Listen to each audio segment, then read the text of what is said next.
Welcome to Ed White High School, as it's our game of the week between the Ed White Commanders and the Oakleaf Knights. I'm Noah Schlicksup alongside Brody McGuff.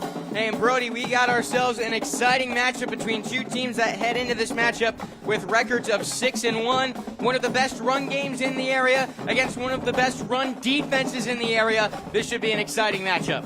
Yeah, super excited for this football game tonight. We still got traffic coming in right now. It's a beautiful day for football as well. Both teams very excited to play, very pumped up in pregame warm-ups. A little banter going back and forth between the teams. But all in all, this is just a big-time feel for a big-time game in the 904, Noah. Yeah, we saw about half an hour before game start when both of these teams were on the field. They met at the 50-yard line and had to be separated. They were going at it. They were jawing back and forth. There's a lot riding on this game. We talked to the athletic director, Coach Sanders, out here at Ed White. Said they're expecting a very big crowd. The traffic is backed up to get in right now, but you can see for both of these teams, this is a big-time game. Both of these programs going into district championship matchups coming up next for them, and this is a great opportunity for them to get prepared for it.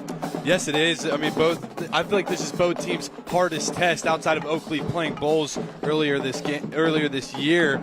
But other than that, I think these two are the hardest tests they have up to date. Both teams really solid going into it, and like you said earlier, Ed White and their rushing offense is very dynamic. The QB can run, the halfback can run, and a multitude of other players on that offense. They got a really good run game over here at Ed White, and on the other side, Oakleaf, very stout defense. They've played really good. They've only allowed two rushing touchdowns this season, and that was to Bowles and Xander Edwards and company over there. But this should be a really exciting game, big-time game. If Ed White wins this game, I feel like it'd be one of the biggest wins in recent history. And Oakleaf, if they win this game, they can keep riding high and getting their higher seeding in the playoff bracket. Yeah, this is a big one for Oakleaf, especially as they are in a tough region right now. They currently sit in the 5 spot in the region with a 6-1 record. They're in the same region as teams like Buchholz, Pace, Mandarin, and Nice. That is a tightly contested spot, so any win against a quality program like Ed White is big. And for Ed White, they're looking to send a message. They haven't quite gotten that top-notch win this season. They beat some good teams. They had a tough loss to Merritt Island. This is an opportunity for them to go out and send a message. It is a big opportunity for Ed White to go send a message. Oakleaf, any year you get a win against Oakleaf High School, that's a big-time win for your program. This is a very historic program within the last 10 to 20 years. Oakleaf doing a really good job with their football team and all of athletics over there at Oakleaf. Again, Ed White, under this new coaching staff, they've been doing a lot better. They've been finding their way to winning seasons, and now this season they've looked better than ever. And this team is a really good Ed White team. And again, just really pumped up to watch this game. Big-time game at Ed White. Super pumped about it, Noah. Yeah, and this is an Ed White team led by quarterback King Boylston. The junior was their starting quarterback last year. They collected a playoff win against Pine Forest, fell to St. Augustine in the second round, but Boylston, the junior, has taken a massive step forward this season. He's matured a lot as a quarterback, already has more touchdowns than last year with less interceptions. That's a man to watch. And on the other side, Jack McKissick, two of the best quarterbacks in the 904. Oh, yeah, for sure, Noah. Two of the most talented and best QBs in the 904. Just recently ranked the top 10 in the area, and they're both at 5. One of them's at 5, and the other one's at 6. So really good QBs, and both ready to prove a statement tonight of who's the better QB in the area. Yeah, not just about the quarterbacks, but the teams tonight. Who can come out with a big-time W? It's Ed White. It's Oakleaf. The Knights will kick it away to the Commanders.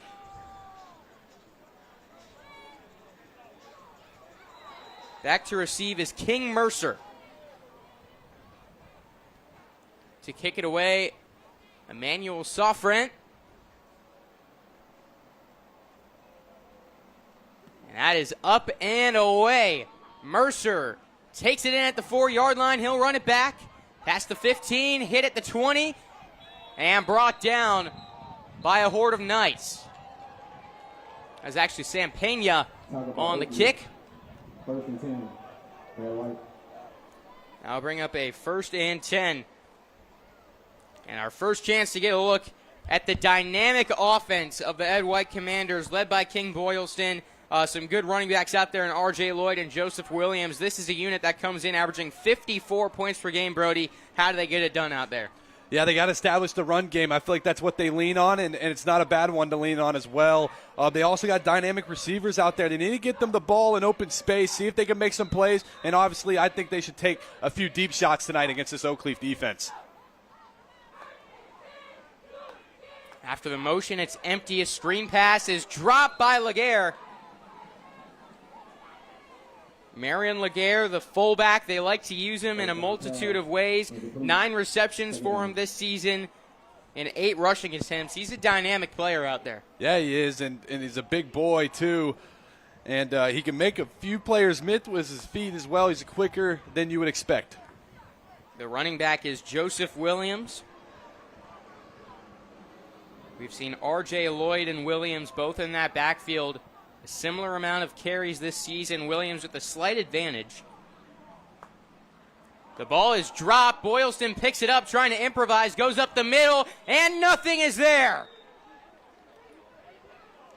It'll be a 1-yard gain and bring up 3rd down and 9. Yeah, the 2 opening plays for Ed White is just 2 execution problems. The first one is just getting the screen complete to Laguerre in the flat. Didn't work out there. He dropped that one. And then on this play, to get the snap bobbled, you got to execute better than that if you want to beat this Oakleaf team, and especially going against this Oakleaf defense. You don't want to be 3rd and 9 or longer than that. Empty backfield for Boylston. 4 down for Oakleaf. It's another low snap. Boylston picks it up, escapes up the middle, trying to get to that 1st down. He's going to be a yard shy. It'll be 4th down, and maybe they're going to give it to him. Oh, they're going to say he got the 1st down. That is a favorable spot there for the Commanders. Yeah, I honestly didn't think he got it, but the ref said he did, and good run by Boylston to pick up that 1st down. Boylston, backwards pass, and Mercer, he's hit, still on his feet, trying to let go of a pass, and nothing is there. Brought down around the 23. Mercer was looking downfield, and he couldn't find Nick Roberson. Yeah, they were looking for the double pass right there, and Roberson was a healthy amount open downfield. There wasn't a defender within 10 yards. If he had enough time to throw that ball downfield, Mercer could have delivered a shot, but it just didn't work out for him there. Oakleaf got in the backfield quick. Mercer had to make a player miss. He tried to cock back and load it again, but just didn't work out for him there, and that's a big loss on 1st down for Ed White. Getting a little tricky to start this game. Yeah, you don't often see passes that go 5 yards behind the quarterback, so kind of could tell someone was up there, and Oakleaf's defense did a nice job being aware of it. That'll bring up 2nd down and 17 yards. Boylston finds Laguerre. Laguerre lowers his shoulder, gets up to the 36-yard line. And you can see Laguerre there. He stands 6'2", 175, and he can move it. Yes, he can, and I love these type of positions in high school football where they put fullback, tight end, running back. He'll line them up anywhere tonight, and it's going to be fun to watch. They hand it off up the middle, and it looks like he'll be about a yard shy of the 1st down marker. I think that run play was to set up a go for it on 4th down, and it's a lot more manageable after that run. Gained about 4 yards there. Ed White probably going to do a hard count to give a ball right up the middle. Yeah, this is risky on your own half of the field, and it ain't going anywhere. No hard count, quick to snap the football, and the Oakleaf Knights get the turnover on downs. Yeah, another low snap, but yet again from this Ed White offense, they're having a problem getting the snaps back there to start this game. That's 3 bad snaps in this drive. They're moving the ball at times in that drive, but stalling out because of execution errors.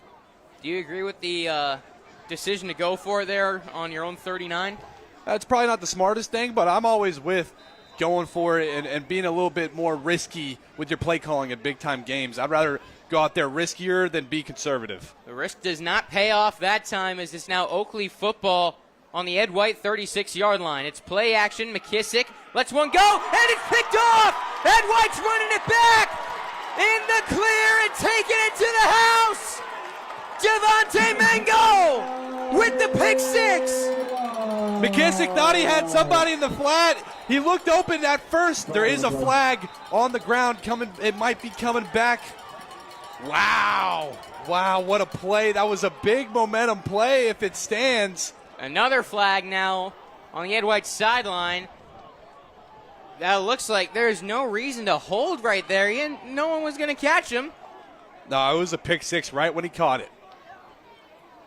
McKissick thought he had somebody in the flat. He had it right when he said hike and got the ball and dropped back. He could have delivered it right there. That could have been the time he did. But he thought twice about it, and then by the time he threw it, he was late on it. And the Ed White defender makes a play.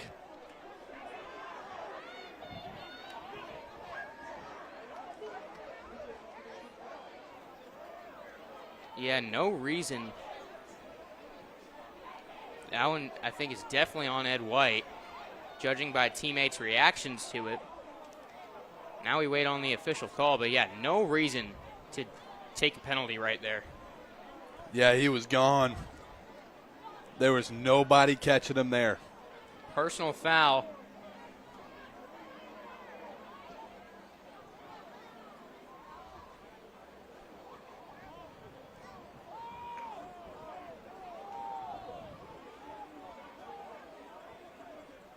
It's a major error right there from Ed White. That could have been 6 on the board without the sideline warning. I think we got hands to the face in there. First down. Ed White, first and 10. So no longer a pick six. Instead, Ed White gets the football back right around where the interception was made, and just, you can't make a mistake like that in a game like this. That's 6 points you just took off the board, and now you're going to be starting with the football behind where the interception was made. You know, they had a 64-yard pick six. You know what it feels like? It feels like we just restarted the game from the from the beginning. Forget any momentum you got off of that. I mean, maybe there's some, but just got the ball back. I mean, it's a great stop by the Ed White defense. Oakleaf was, if they get one first down, they probably have points on the board for 3 or maybe even 6. But they did get the stop. That is the plus side of it, but got the jitters out the way. Let's not make any mistakes. Boylston keeps it himself. Not much doing there. Falls forward for a 3-yard gain. First down run. Boylston, a Second down. very lethal runner, one of the best running QBs in the area. He's powerful, but very fast. He's got it all, man. Hands it off this time to his running back.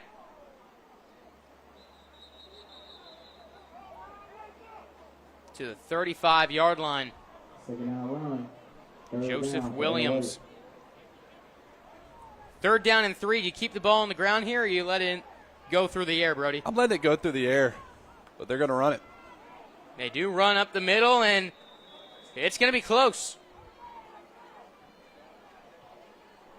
They went back to Williams, Fourth down for Ed and he's White. going to be about a half a yard shy. And we saw Ed White go for it on their own 39, now on their own 38. Or 37. They need the 38-yard line. 4th and 1. Quick snap. Boylston up the middle. There is a flag. He breaks past the 40, 50, 40, 30. Can he go? King Boylston to the house. And all for probably not with that flag Flag on the play. immediately. That was a quick flag, too.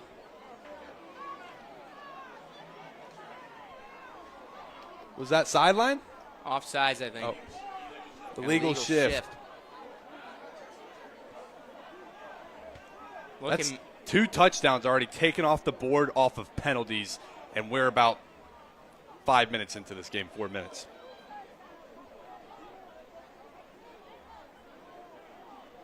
Penalties on Ed White. Fourth Player down. still in motion, maybe, as the ball was snapped. I'm not 100% sure, but now Ed White's going to have to go ahead and punt That's the type of thing coaches are going to bring up in a meeting.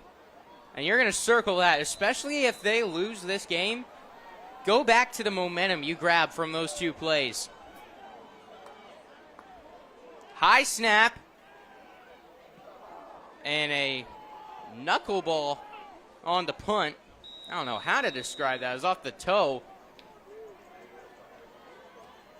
Yeah, that might explain why they wanted to go for it on those 4th downs on their own territory.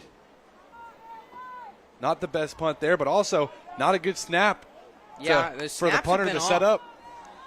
They've been struggling with the snaps both on offense and there on special teams. Now Oakleaf runs out. They had the interception the first time out on the very first play.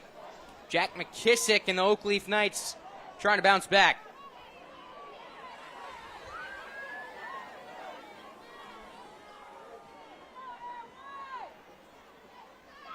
They toss it back and tackled for a loss is Fareed Coleman. On that play right there, the whole front 7 of Ed White got off the football. All of them with some bad intentions. I like the ferociousness out of that Ed White front on that first down run. That's a tackle for loss. Second down and 11. They're going to want to do that all night against this big Oakleaf O-line and their big run game.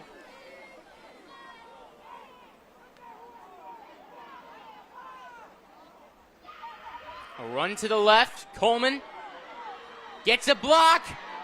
Coleman all the way down to the Ed White 30. Yeah, just an outside handoff to the left side, and he finds a gap, makes a move, rides the sideline to it looks like about the 20, up to the 30-yard line. Really solid run right there by Coleman. You can see the athleticism and the elusiveness right there on that play out of Coleman. Head coach Chris Foy called him one of the best players in the area. All-around talent there at running back. Comes in averaging 8.4 yards per carry. They give to him again. Coleman with more space. Coleman! Touchdown Knights! A 30-yard touchdown run. And Oakleaf ends up striking first on the scoreboard. Yeah, just really good blocking by the Oakleaf front. And Coleman is one. That's an athlete right there, I'll say that. You could really see the speed on him and the explosiveness on that play. He made it happen there. They're going to have to be disciplined in their run fits tonight. They can't allow gaps like that. No, they can't. Those last 2 runs, big gaps for him to run behind. Now Pena for the extra point. 26 of 28 on these this year. That one definitely had the strength on it, and the kick is good. So it's the Oakleaf Knights who take the early lead, 7-0. All touchdowns on the Action Sports Jacks 24/7 network are brought to you by Bono's Pit Barbecue. Real pit barbecue since 1949. What a start to this game, Brody. And, you know, for Ed White, they've got to be pretty frustrated right now with how things have gone. Yeah, I think they are. I mean, again, 2 touchdowns taken off the board, off of flags. They're having some execution problems offensively, and defensively they've only had 4 plays, and half of them were really good, and the other half was pretty bad. So, yeah, you get the pick, the tackle for loss, and then the 2 big 30-yard runs. Yeah, and but, you know, I think this is just, you know, it's just really giving. This is going to be a high-scoring game tonight. That's what it feels like right now. I feel like both offenses have seen their successes, just glimpses of it, in store for a good one. Mercer catches it on the 3. Looking for blocks, brought down from behind. A nice tackle made by Jacobs.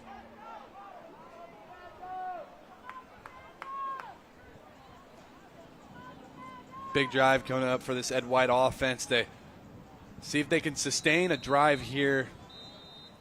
I think they've moved the chains once tonight.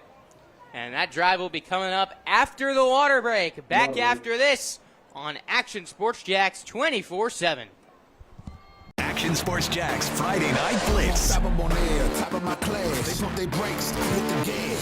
Every Friday, the only live streaming show in Jacksonville dedicated to high school football. Streaming on Action Sports Jacks 24/7. Then we're packing all the highlights into a 30-minute show, Action Sports Jacks Friday Night Blitz, and streaming on Action Sports Jacks 24/7, Friday at 10:30 on Fox 30. Sponsored by Whataburger, just like you like it. Back now at Ed White High School. Our score 7-0 Oakleaf, and so far we've had a pick six called back, a 60-yard rushing touchdown called back, and then for Oakleaf, they make Ed White pay for it. They now got the lead in a game that, out of the start, it seemed like this Commanders team had control over it.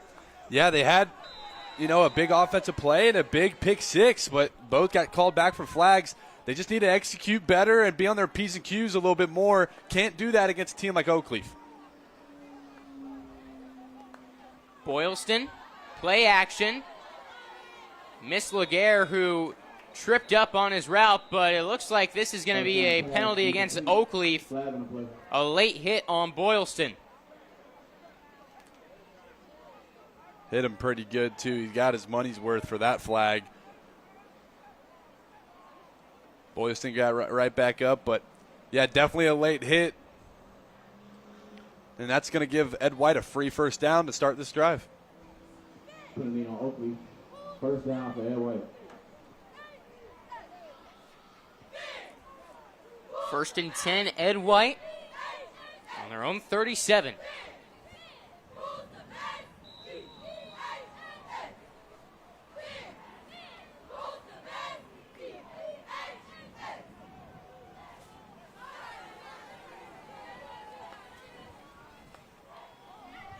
Handoff up the middle, Lloyd. Stop for a 2-yard gain. This is an Ed White team that averages 268 yards per game on the ground. And so far, Oakleaf's done a nice job here with their run fits and holding them to minimal gains. Yes, they have. They got a really physical D-line and a good linebacker group. Ed White really trying to get R.J. Lloyd going, though. Pass over the middle and a nice ball. And a good catch as well. First down pass. Second down pass complete. The Royal connection there. King Boylston to King Mercer. That's what you want to see there out of King Boylston, though. It's an RPO slant, and he delivers it right on the money to that Royal connection between the two Kings.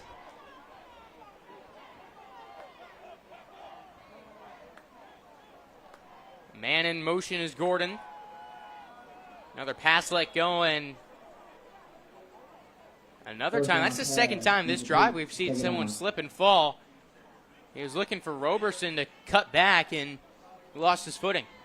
Yeah, right there. That time I think he just simply lost his footing. That grass over there looks a little bit better than the one that Laguerre tripped up on. It when he tripped up, there was a bunch of sand in the air, dirt in the air flying. So there is a little bit of choppy spots of the field on this right side.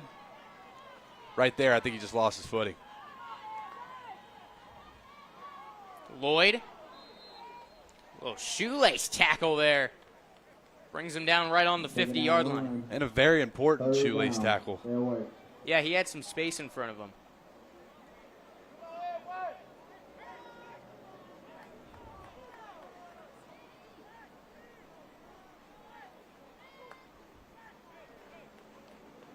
Third down, 8 yards to go.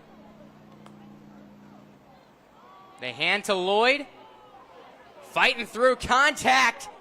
And a good run to get it 2 yards shy of the first down marker. He was hit after maybe 1 yard, and he turned that one into a nice gain.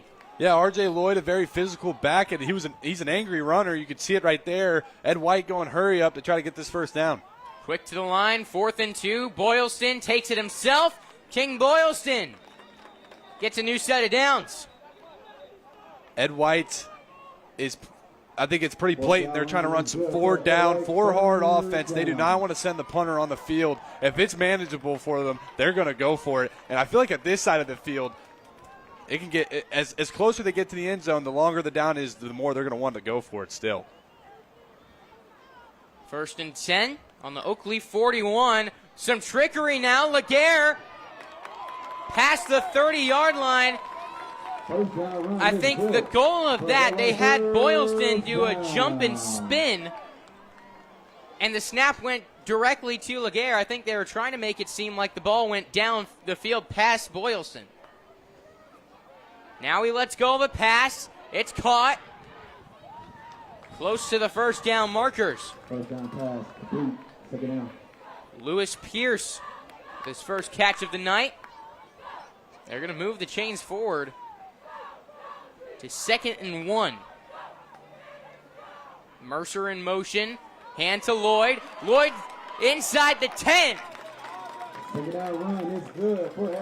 This hurry-up offense that Ed White is running is very effective right now. Oakleaf having a hard time getting lined up and making sure all their guys are in the right spots. Ed White going to hurry up again. And there's that timeout. With 3:44 to go in the 1st quarter, the Oakleaf Knights will spend a timeout trying to slow down this Ed White offense and regroup as a defensive unit. Yeah, going up against this Ed White offense, I feel like this drive is starting to show. If this is your first time watching an Ed White game, these drives are really starting to show you that this is a really suffocating and difficult offense to deal with. They go hurry up, they'll run the ball as much as they want to, and they are also really lethal through the air.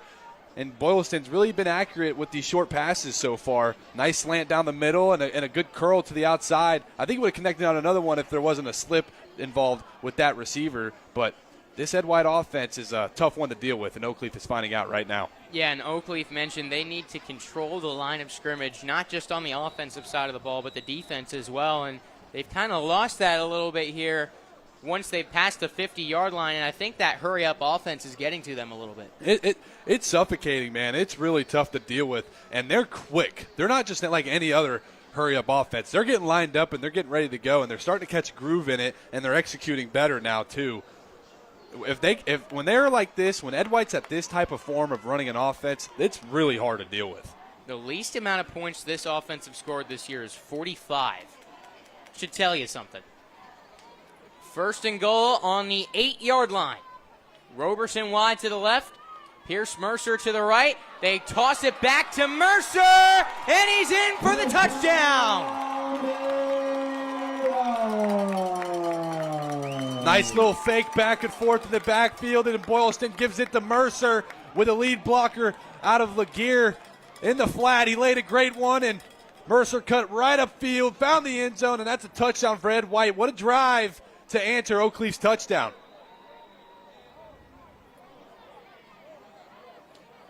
Now will go down as a rushing touchdown, too. Just the 3rd that Oakleaf has allowed this year. And the other 2 came in a game against Bulls. They've gone 6 games without allowing a rushing touchdown this season. This will not be one of them.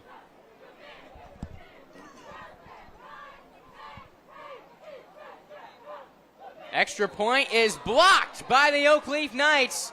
So they will stay on top by a score of 7-6. Just need a faster operation there on the PAT. But with 3:39 to go, it's now 7-6. All touchdowns on the Action Sports Jacks 24/7 network are brought to you by Bono's Pit Barbecue.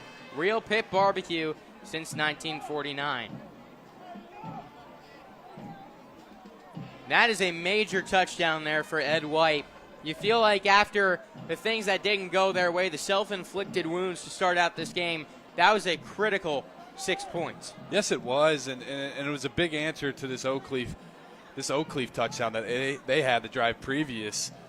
But one thing I'm noticing so far is, with the few special teams plays I've seen, Oakleaf just seems a lot more on their P's and Q's and just way better execution out of their special teams so far. I feel like this could be a big factor in the game if Ed White can't get everything lined up. That ball is not teed up. It's flat. And Oakleaf is expecting an onside kick from the looks of it. It's what it looks like they're going with. No, it's a squib. Rolls down to the 20-yard line, picked up. And room on the return past the 40-yard line. Trace Burney. Yeah, and in a game, this is one we expect to be a tight ball game, Brody. And a game like this, it oftentimes comes down to special teams. And if there's mistakes made in that area, it can really cost you. It really can. And again, I feel like Oakleaf, they do a really good job of their special teams. And I'm expecting to see some big plays either way tonight on special teams, some big momentum swings on any of these special teams unit.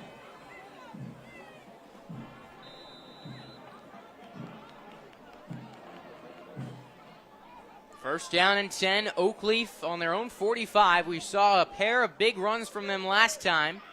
They go back to Coleman in the run game, and he falls to about the 50-yard line. A good gain there on first down to make it second and medium. Yeah, Oakleaf right there with their two sniffer offense, two tight ends on the field, one on each side of the line of scrimmage. About right behind those tackles, and that's their big formation. They like to run the ball out of that. And right there, a solid run for 5 yards. Great play on first down. That'll bring up second down and 5.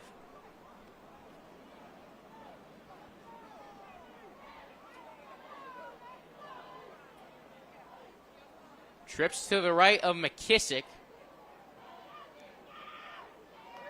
Breaking through some tackles and getting the first down is Fareed Coleman. We haven't seen McKissick throw a pass since that interception. It's been all runs since then. Yeah, I feel like when you're looking at this D-line of Ed White compared to this Oakleaf O-line, there definitely is a size difference on the field. Oakleaf bigger, and you know, Coach Foy over there, he harps on it. The easiest pass is a give to your halfback, and they're doing it right now. They're doing a good job. That's another handoff. Coleman again going to work. Rolls down to the 25.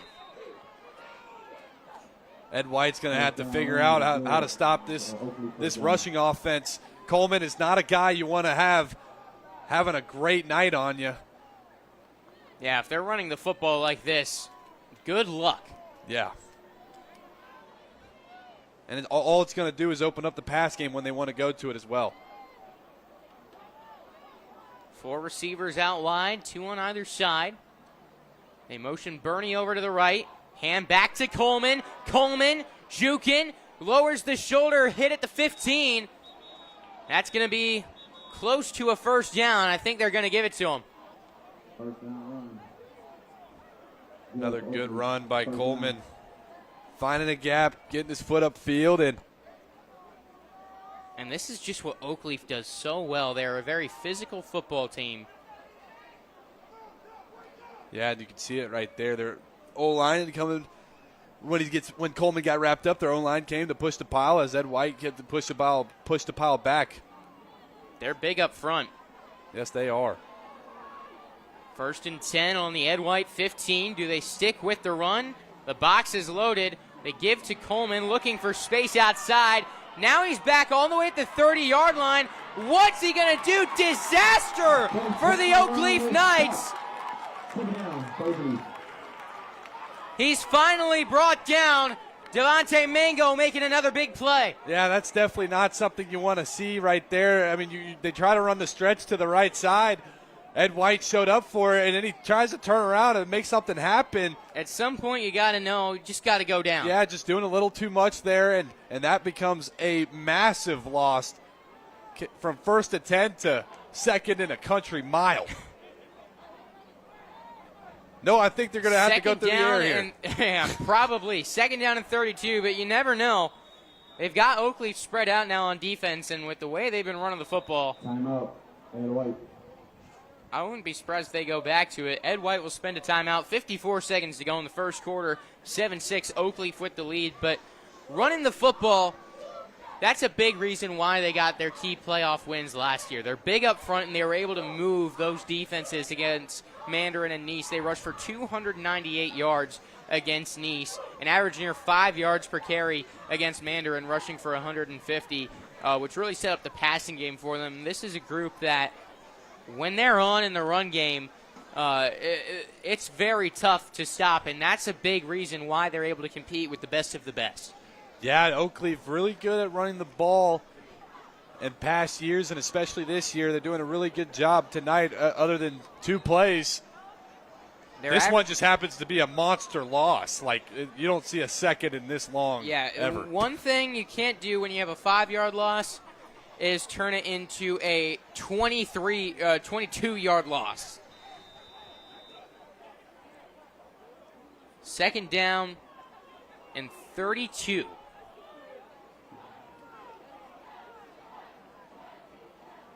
And they got Ed White to jump off sides. And they were bringing heat as well.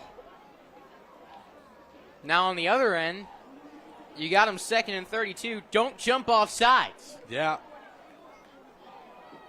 You're still expecting to get the stop here, though, with this set of downs. Still 2nd and forever. Just got to keep this 2nd down play to a minimum. I think if you're Oakleaf right now, you're just hoping to get back into field goal range. Pena, his long this year is 38 yards, 3 of 5 on field goals.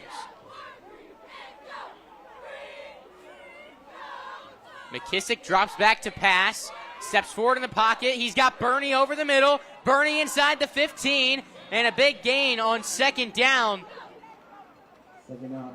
Goes for 20 yards and makes it 3rd and 7. Yeah, hit the route down the middle to Burney. Trace Burney, a very dynamic, athletic receiver, a smaller receiver, but very quick and can make anything happen at any time. Brody, you played against him your senior year when he was at Fleming Island. You know just how dynamic he is down the field. Yeah, man, he's not a fun person to guard, I'll tell you that. He scored a big touchdown on you, didn't he? Yeah, I did the splits in the end zone. We got to bring it up.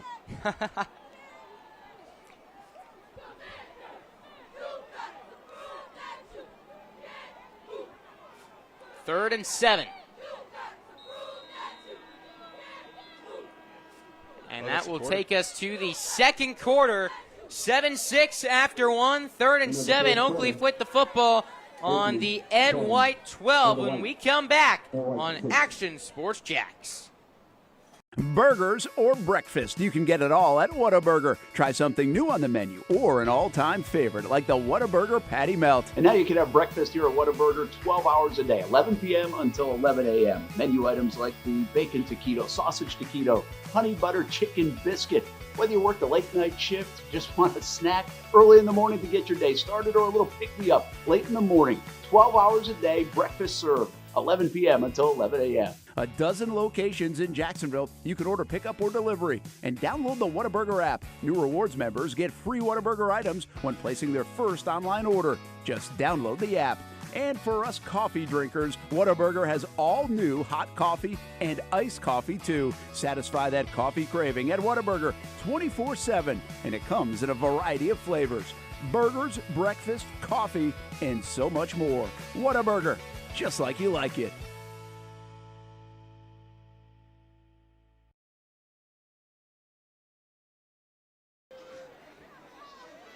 Welcome back to Ed White High School, start of the 2nd quarter, and it is 7-6. Oakleaf with the lead and with the football, 3rd down and 7 on the Ed White 12-yard line. Welcome back to our Whataburger Game of the Week.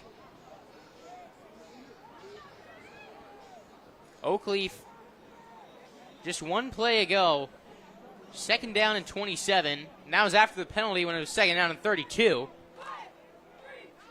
Now they got a legitimate shot at picking up the 1st down and maybe some points on this play.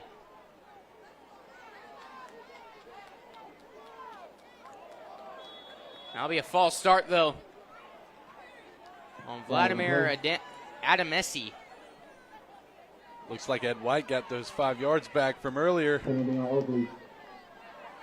Now 3rd down and 12 yards to go. I think that changes things for Oakleaf now. 3rd and 7, you're in a spot where maybe you run the football. See how close you get to those sticks, especially the way they've been running it. Now you almost have to pass. Yeah, you would feel so, but the way this running game's been going, I wouldn't be surprised if they run it still, but you got to think they're thinking pass here on this play. Probably going to go across the middle here with a slant or crosser route. Looks like maybe some pressure cooking up from Ed White. They do bring a blitz. McKissick over the middle. That'll be pass. No flag. Wow. I couldn't see where the ball was located from here. You know, it had the backside turned to us. I don't know if that ball was necessarily catchable. I don't know how close he was to it, but definitely was physical, trying to swat the ball away.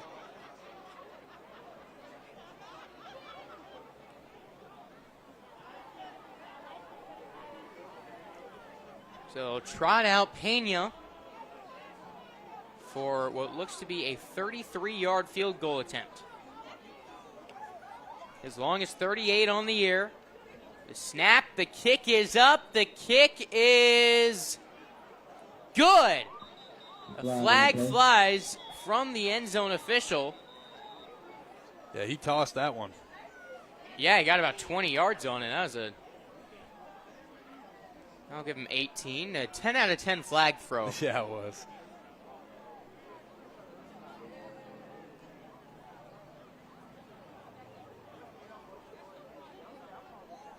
Are we going to get one of those leverage calls we see in the NFL now?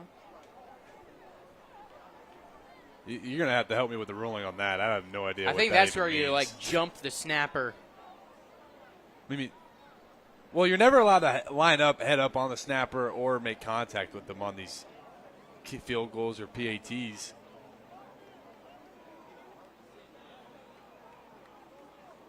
The teams are coming off the field as we still await the call. But from the looks of it, it's going to remain 10-6.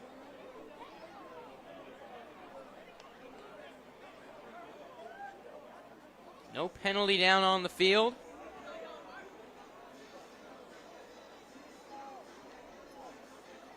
Oh, no. Yeah. Kick is good.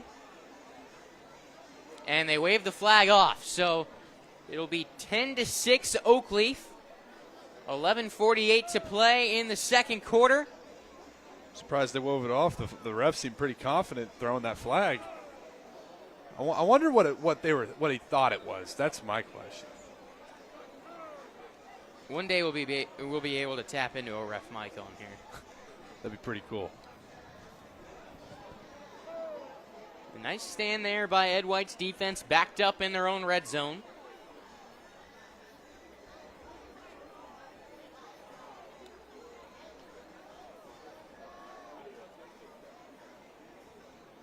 Pena gets set to kick this one away. Mercer, the man back to return.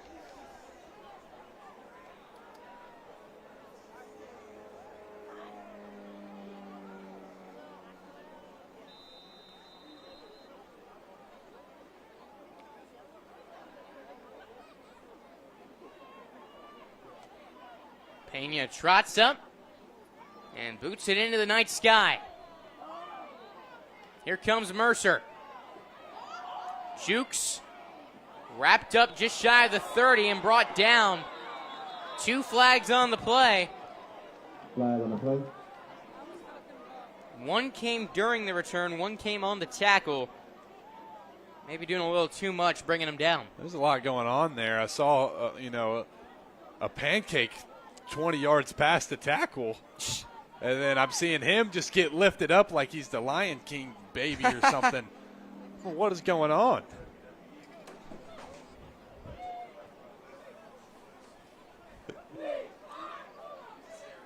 Ref's going to discuss this one. Now's a good time to pay the bills. high school football on Action Sports Jacks 24/7. Brought to you by That One Painter First Coast. That painter you need, we're the one. Republic Services, RecyclingSimplified.com. Nimnik Buick GMC. Nobody but Nimnik. Jaguars Prep and Baker Sports. Penalties on both teams. So the penalty's offset. We're just going to re-kick. Mm-hmm.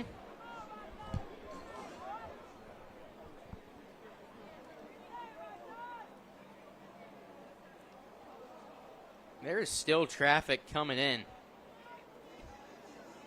Yeah, it's definitely filled out here at Ed White.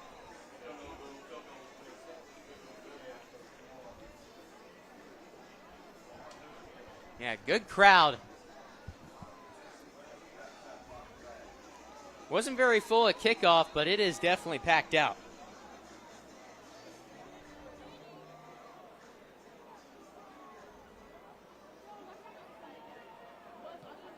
There's kick number 2. Mercer. Wasn't touched till the 30-yard line.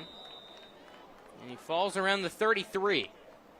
First and 10 for Ed White. First and 10 now for the Commanders. Brody, what have you liked from this offense so far? I like the run game. They're doing a really good job. They're keeping it basic, just running between the tackles, doing a solid blocking, and they're executing better there. Like to see them get some receiver screens, get involved, and start getting that passing game going a little bit. But when the run's working, keep running it. And obviously keep running with King Boylston. That quarterback really does add something to the run game. Makes it tougher to defend. Boylston takes it himself with an empty backfield. And he's going to get about 5 yards on it. Yeah, Boylston listed here at 6'1", 190. Just saw him on the field earlier this game in warm-ups. He looks bigger than that. He's a big kid, and he's a tough physical runner, especially for the QB position. Not afraid of contact. Hands it off this time to Williams. Not much doing there, maybe 2 yards. Third down for Ed White. And Ed White's thinking right here, they got 2 more downs to get this first down. So they're probably just going to do another run here, make it a little bit more manageable. They are not afraid to go for it on 4th and short. Right now, 3rd and 3. They've gone for it on their own 39, tried to go from their own 37 as well. They hand it off. Lloyd is going to be about a yard shy. 10 minutes and 20 seconds to play in the second quarter. It's 10-6 Oakleaf. 4th down and 1, and no thought of punting. Quick to the line of scrimmage. They usually go with the QB run here. See if they do something different. Pack formation at the line of scrimmage. They do give to Boylston. He was hit behind the line of scrimmage, spun around, picked up the first down. Fourth down run, that's good for Ed White. Yeah, that's their version of their tush push. If it's a short 1 yard to gain, they're just going to do the QB power right up the middle. And it worked there again. Almost got wrapped up in the backfield. Boylston found a way to get that first down. Dropping back to pass. Boylston to the left side, incomplete. Intended target was Nick Roberson. First down pass, incomplete. Yeah, and a really solid route by him right there. He sold the go ball very well. Looked like he was just getting ready to go in second gear. Then he broke down and came back to the ball. It was a perfect play. Just got to catch it. 2nd down and 10. Boylston's been able to run it from the quarterback position, but not too much coming from their running backs so far. Yeah, just a few good runs by Lloyd. But other than that, not much. Low snap, picked up off the ground. Boylston now improvising past the 50. And he picks up 9 yards. Makes something out of nothing. Yeah, and he does it very well. A really good improviser. Again, another low snap. Ed White's been dealing with that this whole first half so far. But a really good run there and a good improvise by Boylston. And I think they're going to go to Lloyd between the tackles here. 3rd down and 1. That's exactly what they do. Lloyd lowers his helmet, goes up the middle, gets the 1st down to the Oakleaf 45. This offense doing a really good job finding ways to get 1st downs. It might not always look pretty, but they're just scrapping their way to get these 1st downs, doing a good job of that. Right here, they're going with the bunch receiver formation out wide. They motion out the running back. Laguerre takes it on a screen. The fullback is going to pick up 4 yards. Yeah, and that right there is just another version of a run. You get your fullback out there in a screen, you got receivers blocking for him, and you just telling him, hey, pick a gap to run and just duck your head. Get some yards for us. I got his height and weight listed wrong earlier. He's 5'10", 220, and he is fast. Just not a guy you want to tackle. He's a problem. He's a problem that a lot of defenders don't want to deal with. You're a former linebacker. What do you have to do to bring a guy like that down? Got to go lower than low. Boylston with room up the middle. Inside the 25, he goes to the 23. Another QB run by Boylston. Blocked very good up front right there for that QB run. He found the gap, hit it hard, gained more than 10 yards on that play. Really good run by Boylston. 1st down and 10. Play action. Statue of Liberty right there. I love it. And Mercer is actually going to lose a yard, I think. It's coming back for holding. We've seen Ed White dig deep in their playbook here early in this game. Yes, we have, and I like the few play calls they've done. They did a direct snap to Laguerre earlier.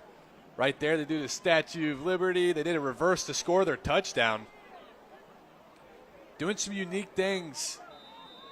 They're laying it all out on the table against this Oakleaf team.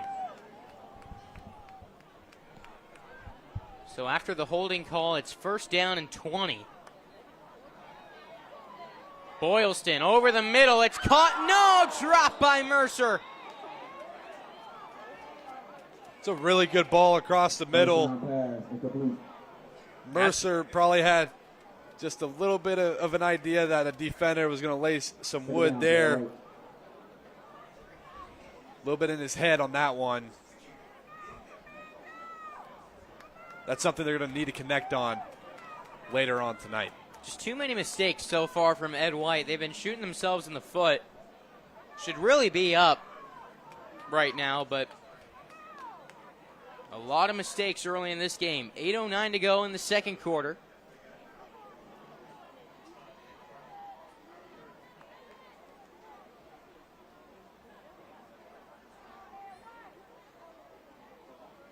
They need to get to the 14-yard line. They go back to the quarterback run. Boylston somehow still on his feet, driving into the 25-yard line. He was hit back at like the 32. He runs like a running back, man. I think it's safe to say that he is a really physical runner. I've said it multiple times, but, man, he just does it time and time again. And that's a lot to endure at the QB position. He's doing a really good job handling his role as the Ed White Commanders quarterback. 3rd down and 11. I'd expect a run right here to try to get it closer to the sticks. They go play action. Boylston out of the pocket, finds Laguerre. Laguerre picks up the 1st down, gets down to the 10-yard line. It's funny, you think of a fullback, you think of a guy they hand it to kind of in the I formation or split back maybe. No, they use him a ton in the passing game. Another reception for him there. 1st and goal from the 10, they hand it off. Lloyd inside the 5 and into the end zone. It's a touchdown, Ed White. Really good job by Ed White. They were behind the sticks on the previous set of downs, and they figured out a way to get the 1st down. Really good throw to Laguerre in the flat. Laguerre made it happen, got to the 1st down, and then they hurried up to the line, gave a run to Lloyd. Lloyd figures it out, powers into the end zone. Really good drive by Ed White. And yet again, they're just finding ways to get first downs, keep drives going, and punch it in the end zone. Very impressed with the resilience of Ed White offense right now.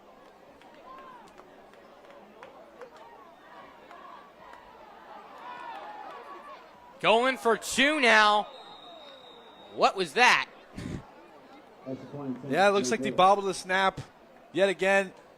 And with the way their kicking game looks and that 2-point conversion, I'd just say you try out your normal offense out there and just run a ball up the middle. You guys have been getting 2 yards easily. Yeah, Boylston or Lloyd in the backfield. Either or. The unsung hero, though, of that drive, Marion Laguerre.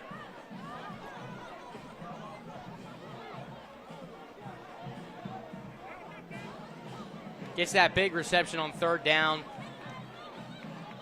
He's a major part of each play, even if he doesn't have the football. Yeah, he's either blocking or just there's a lot of eyes on him, especially on those bootlegs. I think Oakleaf's going to start preparing for that. If you see a bootleg from King Boylston, you're going to expect to see Laguerre in the flat.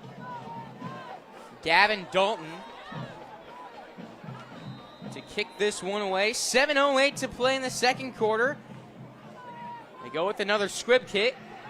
Picked up. This is Mike Connor. Connor has some room, cuts it back, and tackled around the 45. Oakleaf starting with very good field position. I feel like they have about every start of the drive on offense.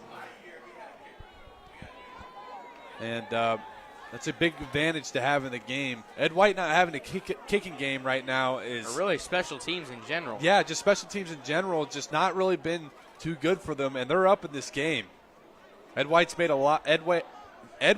lot of mistakes, but again, they have the lead and doing a good job. At the very least, right now, they should be up 18-10. I agree.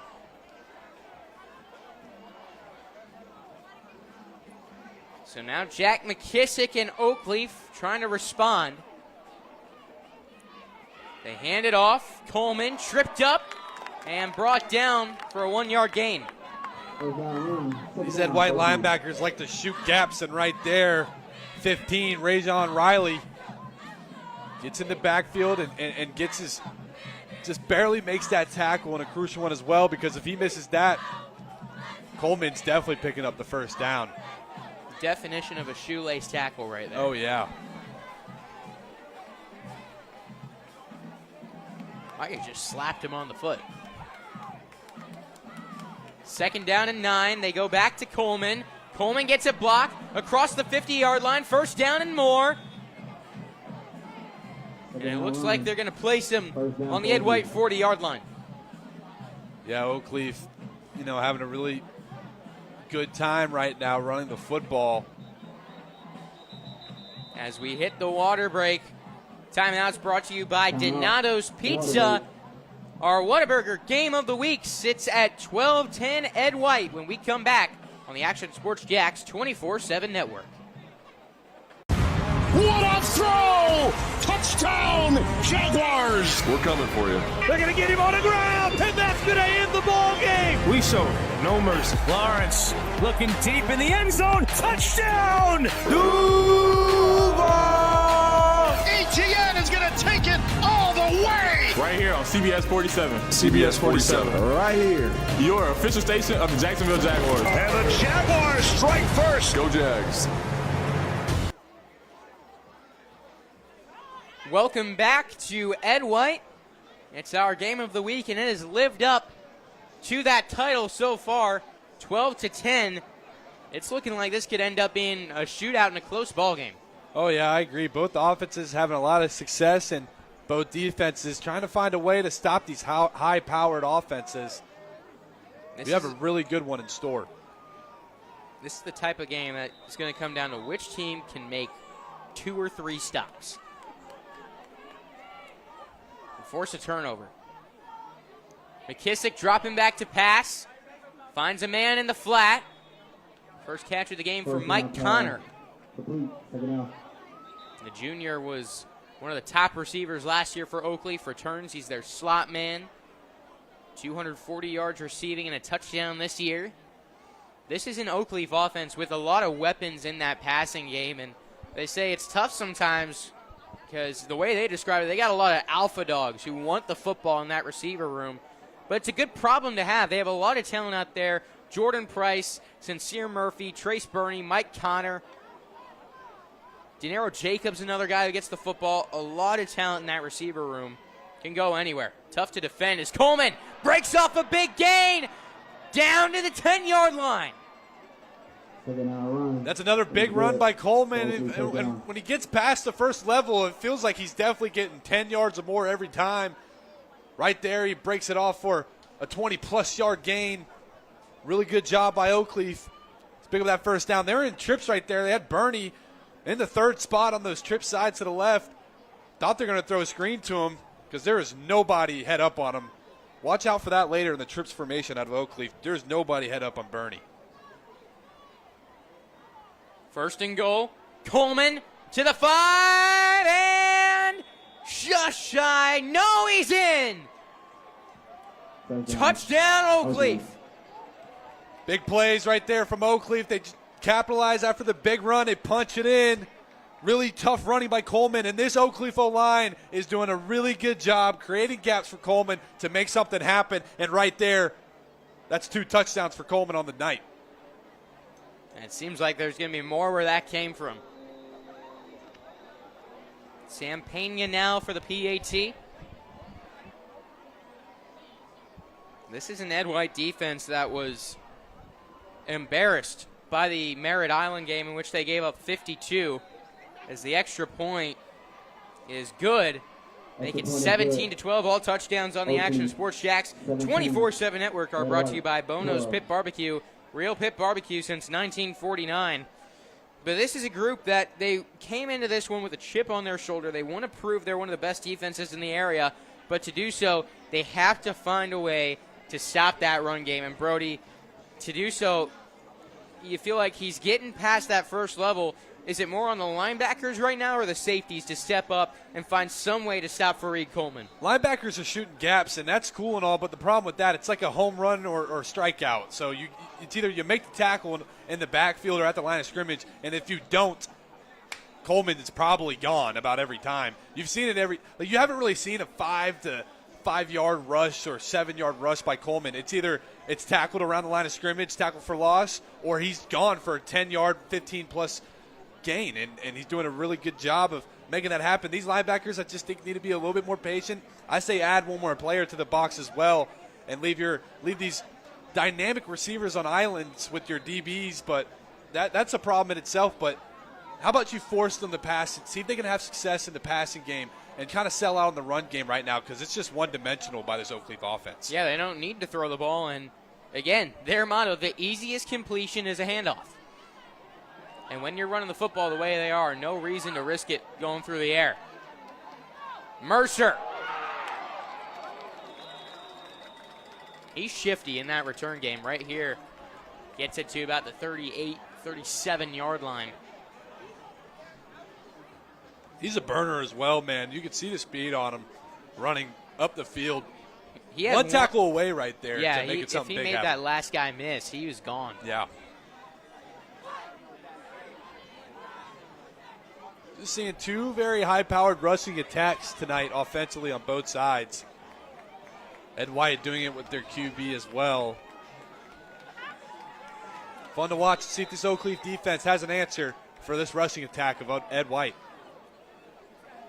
First down and 10. They run with Lloyd. Picture perfect first down run right there. You don't expect to hit a home run on every play, but if you can pick up 5-6 yards on the ground on first down, you're sitting pretty. You're ecstatic. So why not go back to it? Not quite as successful this time as Lloyd is going to be given 2. It'll be third down, 2 yards to go. Ed White on their own 46. Ed White usually likes to keep running it here. I think they will. They keep it.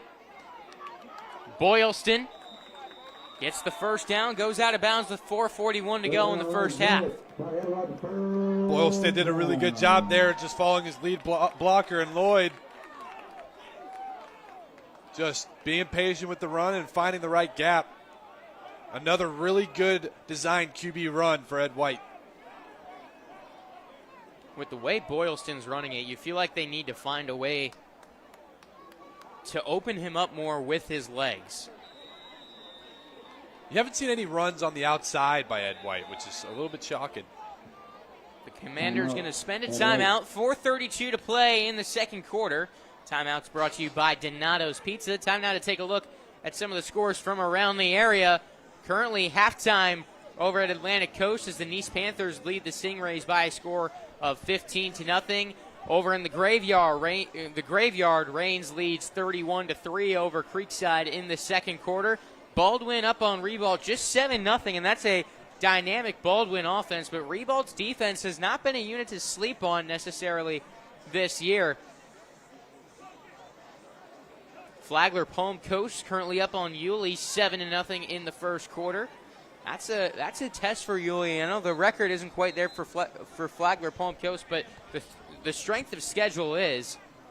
Flagler Palm Coast, too, is always, they have a reputation for being a really scrappy, tough physical team over there. And, that's a game to watch for sure. And we'll keep you posted on scores as they come in throughout the night. No zone blitz tonight as Brent Martineau, Stuart Weber over in London for the Jaguars game. Bright and early, 9:30 a.m. on Sunday. 1st and 10, Lloyd with another nice gain on first down, 5 yards. Yeah, they're one block away right there from that housing it.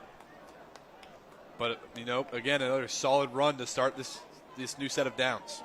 They were struggling to find that running game with their running backs early on. They've established it more here in the second quarter. They go back to Lloyd. Just trucks his way down to the 36, even without a helmet. Picks up the first down.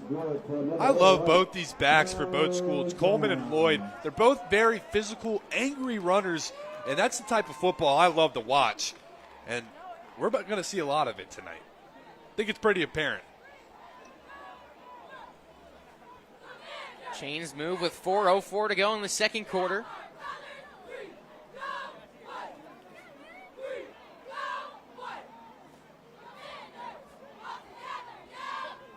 Design run. Boylston breaks through the first level, and he's brought down. Sean Smith in there to make the tackle. Yeah, just do a speed option to the right side. He fakes the pitch and puts his foot in the ground and gets a really solid gain, 7 to 8 yards right there. He's explosive. Oh, yeah, he is. 2nd down and 2. They hand to Williams. Another low snap right there, but he still got to give off pretty well to his halfback. Good run by Williams, getting that first down. Ed White going to stay on the ground. 1st and 10 now on the Oakleaf 24. Ed White driving. Now they go take a shot towards the pylon. It's caught! Nick Roberson is in for 6. Man, I just said they're going to keep going to the ground, and boy, was I wrong. He just dropped back and took a shot to the left side. He put it on the money, too. That was a ball right there from Boylston. How about that play? Boylston put it right in the breadbasket. And a great contested catch, too, by Nick Roberson. That was a bucket. Good job by Roberson right there to haul it in. They finally got that connection connected. Ed White, you can feel the energy in this side of the stadium. When that ball was in the air, you can feel the buzz. And once it landed, this whole crowd of Ed White erupted. What a play. I was waiting on the shot because they've been running it so well tonight. It's like, which team's going to take the shot first? And Ed White does it. Good job on them to execute on that play. Now that they've done it, you expect more to follow? Yeah, if they're going to leave him on an island, I think they like Roberson one-on-one down the sideline on a fade ball. I think they'll take more. 6'2", 195 with his speed, yeah. I mean, they've got guys on both sides. Lewis Pierce, 6'2". King Mercer isn't the biggest size-wise, but he's got speed to burn you on Oakleaf's side. I mean, Bernie, Connor, both guys who can hit you deep. Sincere Murphy, Denaro Jacobs have both got size. Jordan Price on the outside. Now design run up the middle. Do they have it? Yes, they do. The two-point conversion is good. Julian Holt, the three-star Bowling Green commit at safety, runs his way in for the two-point conversion and makes it 20-17. Ed White has come to play this football game. And if you're Oakleaf, you got to respond before going into half. Oakleaf does get the ball at half, though. That's something to remember. Yeah, big opportunity now with that double possession potentially. You drive down that field, you get points. This is going to be a big drive because they've moved the ball on this Ed White defense over the past few possessions. All touchdowns on the Action Sports Jacks 24/7 network are brought to you by Bono's Pit Barbecue. Real Pit Barbecue since 1949. I have a feeling I'm going to be reading that a lot tonight, Brody. You guys are going to be able to memorize that message as much as I have by week 9 of the season.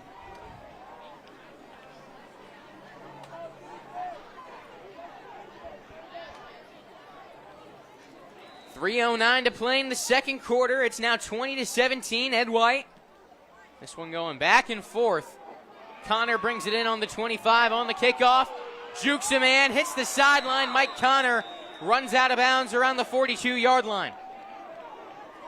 Yeah, Oakleaf always starting their drives past the 40-yard line. That is a major advantage. They don't have the kicker there over at Ed White. Give it a real boot. And when you're putting this offense near midfield, that special teams difference is playing a big role in this game. But at the same time, Oakleaf is, other than a few plays, 2 to 3 plays, they've been running the ball at will. My question is, if you can't get it far downfield, why not just try for the onside kick of some sort each time? You might as well. It's only, I mean, the ball's starting in the same place. Yeah, I completely agree with you. They might as well just start trying that. First down and 10 for Oakleaf on their own 41-yard line.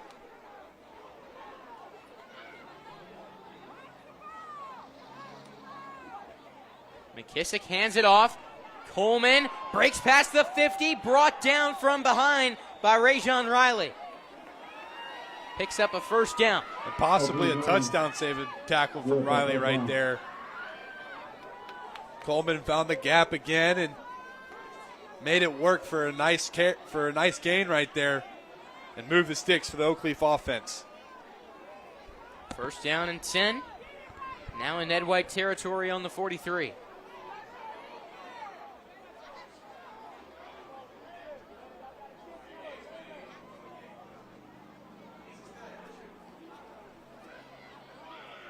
Coleman with another first down, or at least close to it. He's going to be about a yard shy. Yeah, Oakleaf's plan right now is to drain that clock and score a touchdown. It'll be second down and 1. And make sure there's not much time left on that clock for Ed White's offense to go out there and do anything. Yeah, they're taking their time in between plays. They're huddling up. They're melting that play clock. They've got it down now to 2:05. Just keep running that football because they can't stop it. Ed White is showing a blitz. Brought down the safety Perry.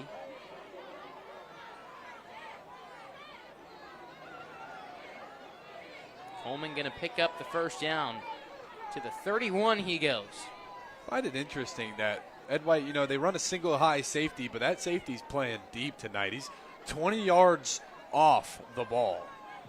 That's pretty deep. And is that a reason why the run game's so open once they get past that line of scrimmage? Yeah, I mean, that could play to it. I mean, the safety is a big fitter, especially when you're running a single high safety. He's a big fitter in the run gaps, but also at the same time, D-line's kind of getting manhandled up front for Ed White. First down and 10. Coleman looking for that right edge. He's got it. He's forced out of bounds with a late hit from the looks of it. Flag on the play. Yeah, he had him out of bounds, then he slung him down. Can't do that. Yeah, he definitely can't. Swung him around. Just another error from Ed White. That's something they got to clean up to win this ball game. Yeah, only so long they're going to be able to keep making mistakes like this. But at the same time, it plays to like how good this Ed White team is. They made so many mistakes, and they're winning. still the lead. And this is a really solid Oakleaf team that they're playing against. Penalty on Ed White. Oakleaf looks the more disciplined, but they're down right now. Looking to score on this drive, though. At the same time, though, these mistakes are the type of things that hurt you later and later in the game. Oakleaf right now, your message got to be stay disciplined, because at some point the dam's going to break. Yep. First down and 10, just outside the 10-yard line. 1:21 to play in the second quarter.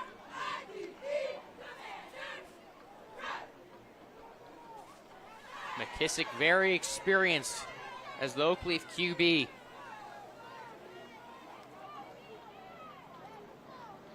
We'll see what they do here. First down, give to the left side. Coleman cuts it back, spins around, and he's down to the 3. Ed White wanted a holding penalty on Mike Connor, I think. My only advice to him is to sell it more. Put your hands up in the air. You really got to sell it down there if you want to get that holding call. Refs can't rely on the refs to make every call. Oakleaf knocking on the door right now. Second down and 3 on the Ed White 4. Clock running down to 43 seconds. Coleman hit at the line of scrimmage, still driving forward. Oakleaf thinks they have a touchdown, and they do. Touchdown. Oakleaf. They cannot stop Fareed Coleman. Coleman having a night right there. He breaks a tackle and powers his way into the end zone. Coach Foy said he's one of the best players in the area, and he's acting like one tonight.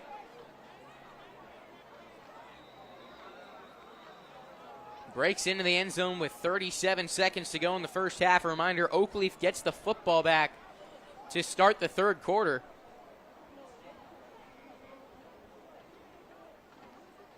The extra point now with Pena. Good snap, good hold, and the kick is right between the uprights to make it 24-0. All touchdowns on the Action Sports Jacks 24/7 network. Brought to you by Bono's Pit Barbecue, real pit barbecue since 1949. Brody, we need a different touchdown sponsor. I'm too hungry to be reading this many times. Yeah. Give me Nimnik Buick GMC as our touchdown sponsor. Every time you say it, I just think about, man, that's going to be some good pizza later, man. Yeah. And the post-game pizza brought to you by Donato's.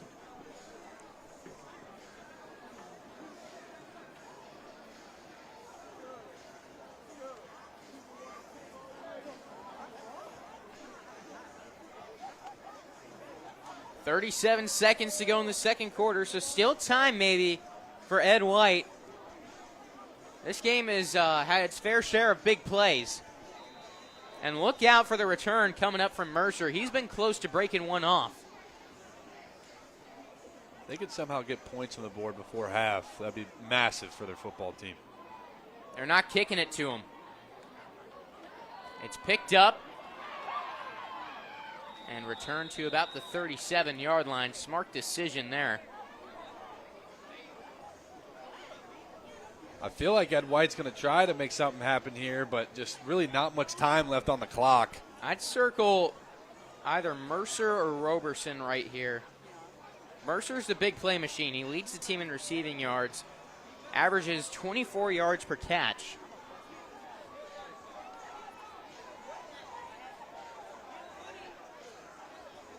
I think Oakleaf's thinking the same thing. Watch out, they do have Roberson one-on-one on that left side, but the safety, Townsend, is creeping over there. They have Boylston keeping himself, and he breaks through that first line of defense and into Oakleaf territory at the 48. Clock stops to move the chains at 25 seconds. Ed White has one timeout in their pocket, I think. They spike it. That was interesting technique on the spike. He threw a chest pass into the ground. Just get it to the ground as quick as possible. Stop that clock. They got 23 seconds left on the board. I mean, normally you go with the one-hand spike. Yeah. Right there, he caught it. It wasn't like he even caught it. He just pushed the ball down. I've been seeing, honestly, more of that as time goes on. In more the football efficient, though. world. You don't transfer with the hand. Yep. I'd do it. On the 49. There's a flag that was picked up.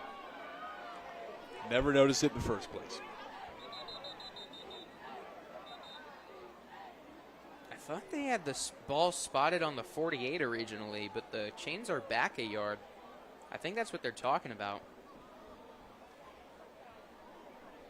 Second down. They're making sure the chains have the down marker right.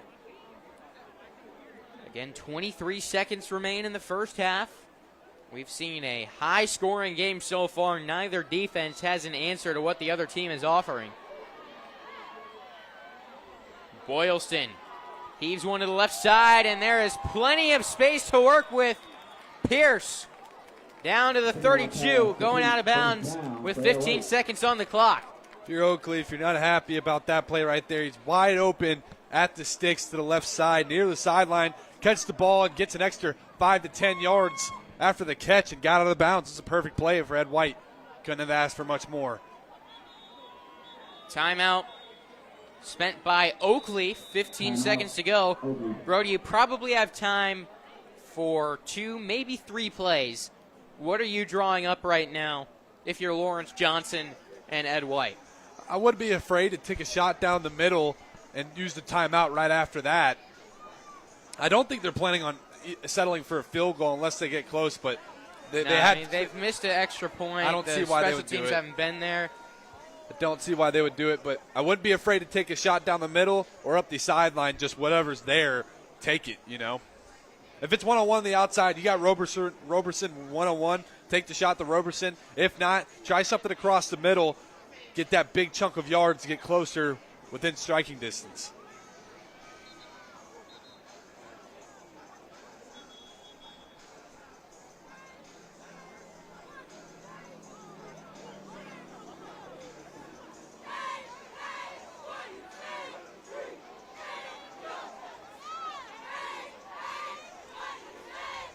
First down and 10.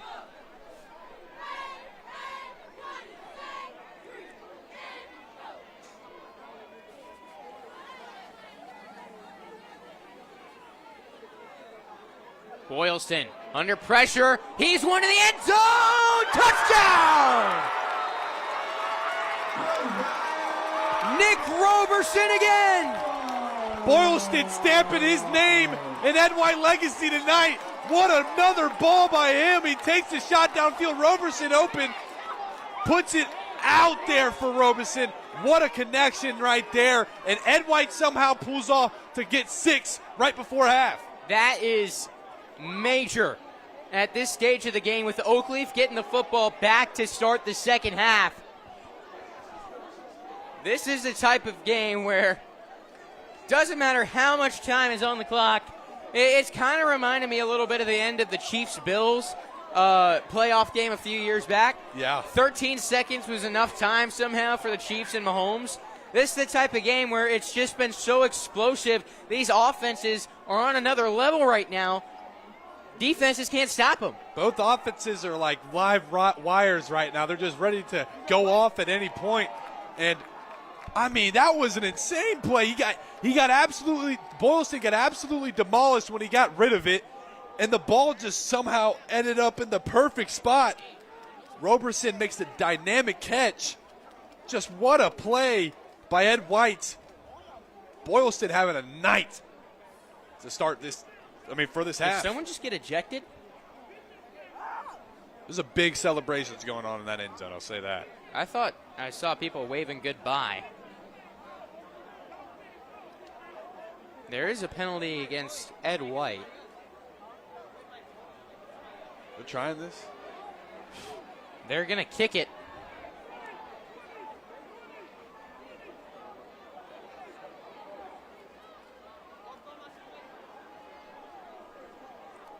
I actually like it. Yeah, Curious. your odds of Making this is not high at all. well, they're going to go and take a shot to the end zone, I think. Play clock's got to be running low. Set up on the 18-yard line on the 2-point conversion. If I'm them, I just go right back to Roberson. What do you got? Let's see it. Tried to get him to jump. Oakleaf looking to send heat on this play. Timeout, Ed White. Timeout, Ed White.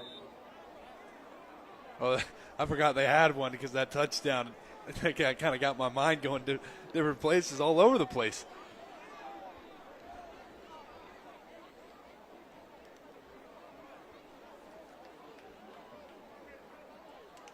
I mean, with the way they've been throwing the football around.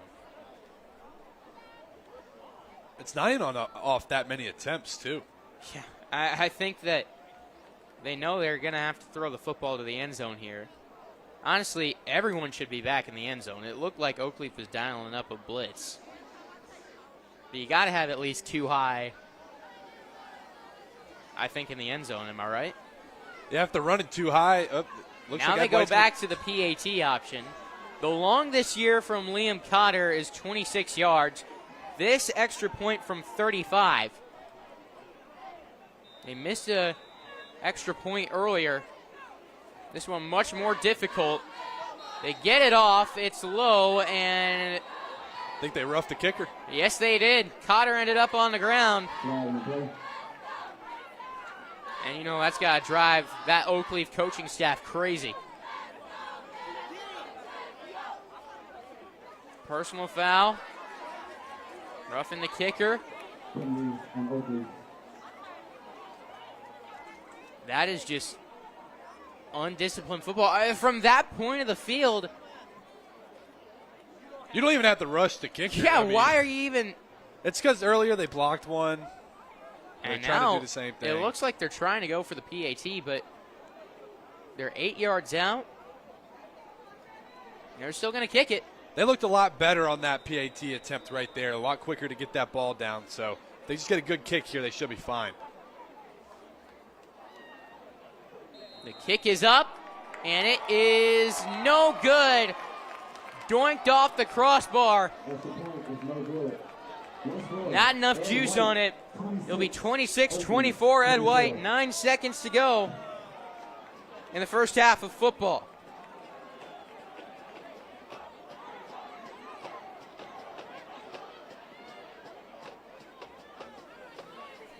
Can anything else happen before this half ends?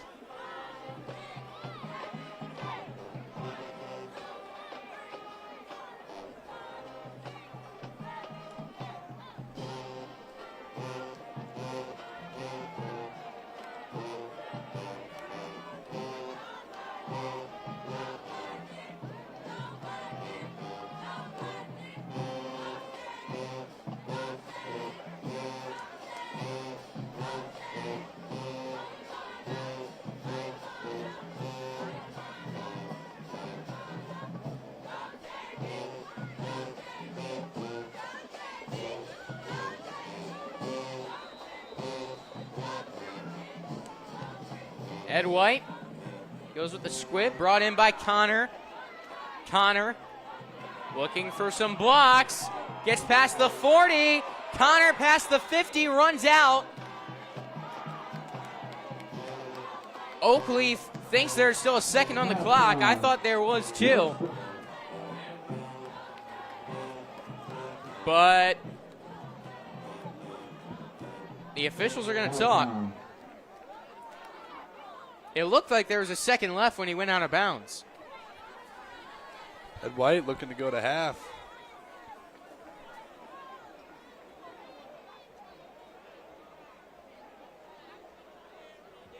Halftime. You're Ed White, 26.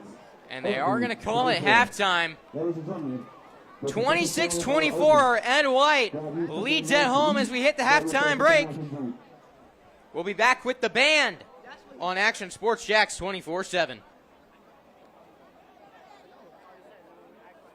If you need a quality play this football season at your home, call That One Painter First Coast. Locally owned and operated, experienced employees, no builder-grade materials. And there's more, and for that, we throw it to Noah Schlicksup. That One Painter First Coast can apparently help your kicking game, too. Well, after my failure on skinny sticks last year on Creekside game day, I've spent a lot of time out here at Creekside practicing my kicks. There's only one issue. How is that even possible? The good news is I know exactly who can help. That One Painter can handle all your painting needs, from field goal posts to cabinets to stucco. They got you covered.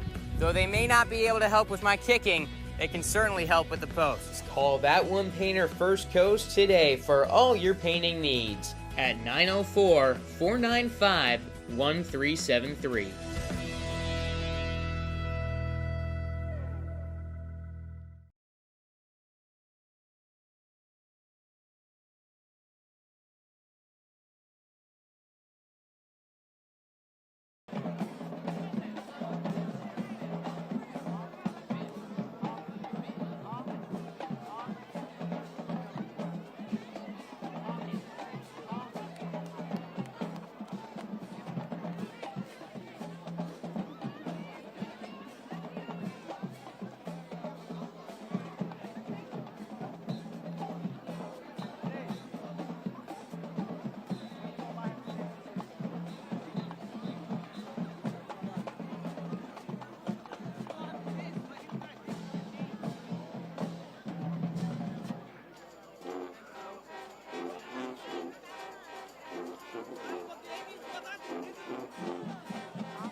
Ladies and gentlemen, give a round of applause for the Ed White Band Sound representatives.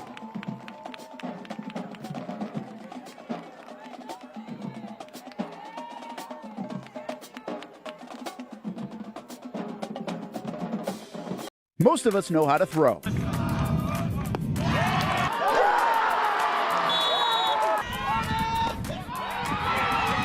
But you need to know what to throw. I'm not talking about footballs, baseballs, softballs. We're talking about those items you need to recycle.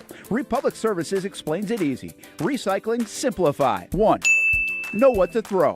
When in doubt, throw it out. 2. Empty, clean, and dry those materials. It takes an extra minute, but it makes a big difference. And 3. Don't bag it. This makes the recycling process faster and more efficient. This is a look at the Republic Services North Florida Recycling Center. You can make this process even more efficient. By utilizing those 3 steps, Republic Services can help you become a better recycler in your home. Learn more at recyclingsimplified.com. Burgers or breakfast, you can get it all at Whataburger. Try something new on the menu or an all-time favorite like the Whataburger Patty Melt. And now you can have breakfast here at Whataburger 12 hours a day, 11 p.m. until 11 a.m. Menu items like the bacon taquito, sausage taquito, honey butter chicken biscuit. Whether you work the late night shift, just want a snack early in the morning to get your day started, or a little pick-me-up late in the morning, 12 hours a day, breakfast served, 11 p.m. until 11 a.m. A dozen locations in Jacksonville. You can order pickup or delivery and download the Whataburger app. New rewards members get free Whataburger items when placing their first online order. Just download the app. And for us coffee drinkers, Whataburger has all new hot coffee and iced coffee too. Satisfy that coffee craving at Whataburger 24/7, and it comes in a variety of flavors. Burgers, breakfast, coffee, and so much more. Whataburger, just like you like it.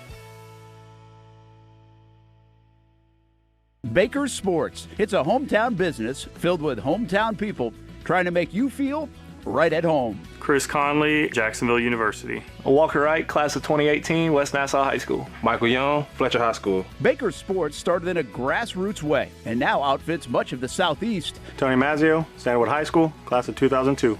High school sports, travel sports, youth sports of all kinds. They are a one-stop shop carrying Nike, Adidas, Under Armour brands, and more.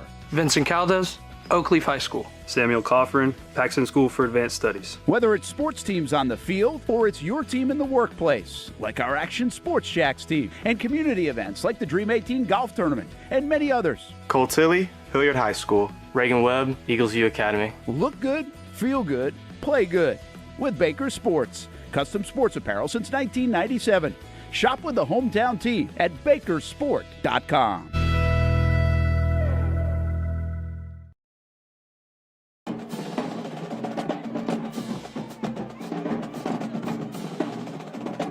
Welcome back to Ed White, where it's a party here at halftime. They're putting on a show. The drum line, the bands, the dancers. We just saw one guy get down there and do some break dancing. I turned around just to see him get up from his back, flip up to his feet. Quite the performance going on out here. We're about 9 minutes away from the start of the second half. Noah Schlicks up alongside Brody Miguel. I think this is our first time actually being on camera the entire season. Yeah. So, hey, great to see you. But, Brody, we've got ourselves a game here at halftime, 26-24. Ed White with the lead. What stood out to you in that first half? A lot of offense. Both teams can run the football very effectively, and they're running for a lot of yards. Ed White doing it with their QB, Boylston, and also with their halfback, RJ. He's doing a really good job tonight. And Oakleaf Coleman is having a game. He's got a pile of rush yards. I don't even know how much he has, but he's running all over. Both defenses struggling to find their way. The only real defensive stop was that Ed White pick, but could have been a pick six, got called back. Ed White having some difficulties with some flags here and there. Oakleaf seems like the more disciplined team, but Ed White, the more explosive team. Really fun game to watch tonight. We're having a good time down here at Ed White. Yeah, and just how much did those self-inflicted wounds hold Ed White back in this game? Because really, they could be up 2 scores right now.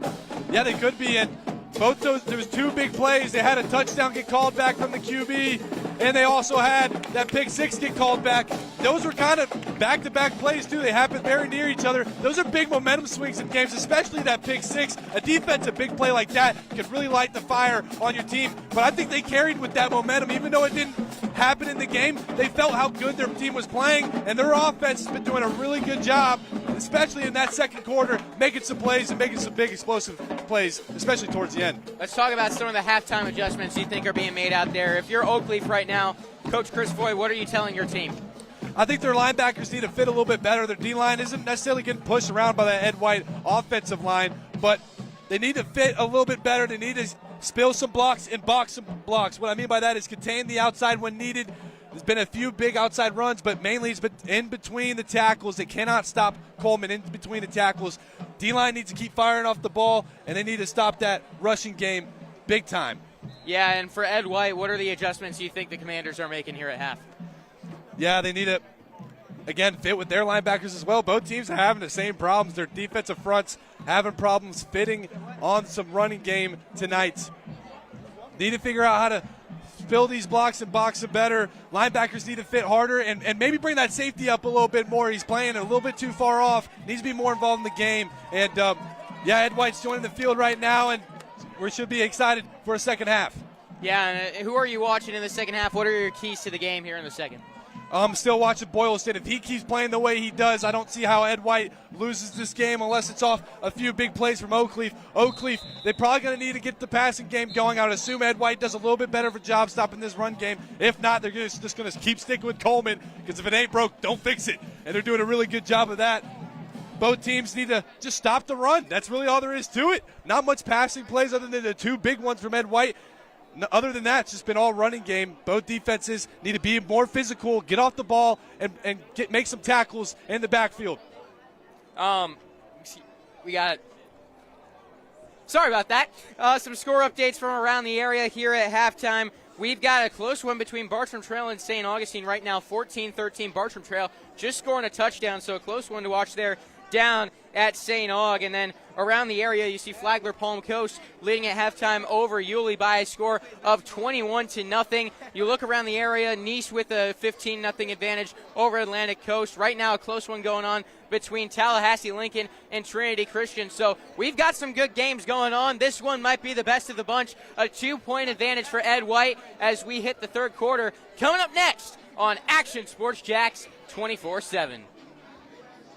When it's time to get a new car for anyone in your family, just remember, nobody but Nimnick, the #1 Buick GMC dealer in Jacksonville. Get the latest price breaks on 2023 and 2024 models or the newest 2025 vehicles in the showroom on Phillips Highway, or shop online at nimnickbuickgmc.com 24 hours a day. GMC Sierras, Yukons, and the redesigned Acadias, or get the all-new redesigned line with Buicks. It's nobody but Nimnick, and part of the reason why is this is a first-class buying experience here at Nimnick Buick GMC. You're not just a customer, you're a friend. This is about getting a vehicle that best fits you and getting you on the road, and also helping you and your family down the road. Nimnick has a treating you right guarantee, courtesy, respect, fairness, and most Buicks, GMCs, and Jacksonville's only Car Bravo dealer, nobody but Nimnick. Who has put in the most years and stands behind a better experience? Nobody but Nimnick. GMC, we are professional grade. If you need a quality play this football season at your home, call That One Painter First Coast. Locally owned and operated, experienced employees, no builder-grade materials. And there's more, and for that, we throw it to Noah Schlitzup. That One Painter First Coast can apparently help your kicking game, too. Well, after my failure on skinny sticks last year on Creekside game day, I've spent a lot of time out here at Creekside practicing my kicks. There's only one issue. How is that even possible? The good news is I know exactly who can help. That One Painter can handle all your painting needs, from field goal posts to cabinets to stucco. They got you covered. Though they may not be able to help with my kicking, they can certainly help with the posts. Call That One Painter First Coast today for all your painting needs at 904-495-1373.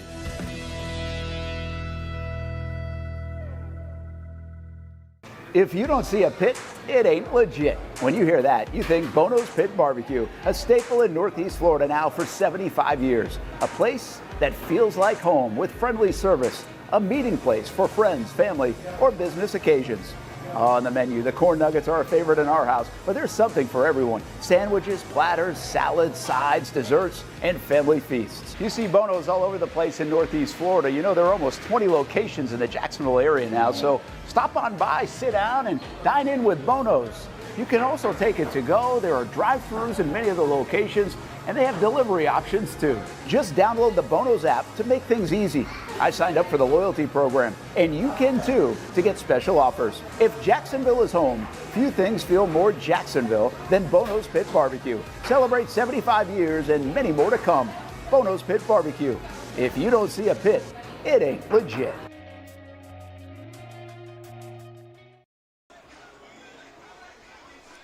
Welcome back to Ed White, where we are closing in on the second half of football now. And it was a good first half, Brody McGuff. We had back and forth action all throughout. And, we sit here at a 2-point game as we hit the third quarter, and a lot to look forward to in the second half. Yeah, we got ourselves a shootout on our hands right now. Both offenses finding multiple ways to go downfield and find, not multiple ways. They're both running the ball very well and doing a lot of good things. Ed White a little bit more well-rounded. They took 2 big shots, and man, those were 2 pretty balls by King Boylston. He's playing out of his mind right now. Ed White hoping to continue that. Oakleaf, Coleman just really putting that offense on his back, and that O-line for Oakleaf blocking very well. Hitting for about what feels like 10 yards a pop almost. Hitting some big runs and finishing hard. Both running backs very physical football game going on, and an exciting one as well.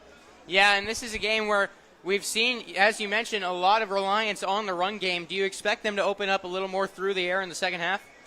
No, I don't. I don't expect either team to start opening up in the air. I'd keep that run game going. And, if your run game's going, it's like, why pass it? There's a risk that it's involved in passing the ball. Something can go wrong way more easily on a pass play than a run play. And why risk it when you're running the ball so well? So I think both teams are going to stick to the ground until stopped. Yeah, and as you mentioned, there's not much reason to when you're running the ball as well as these two teams have. So really it comes down to the defense. Which defense is going to be able to slow down the other first? And at the same time, it could be as simple as who gets the ball last with the way this game is going. It could definitely end up like that. You were mentioning this game's kind of reminded you of that Bills-Chiefs playoff game where it's just very back and forth towards the end of that game, but that's how it's felt like this whole game. It's very back and forth.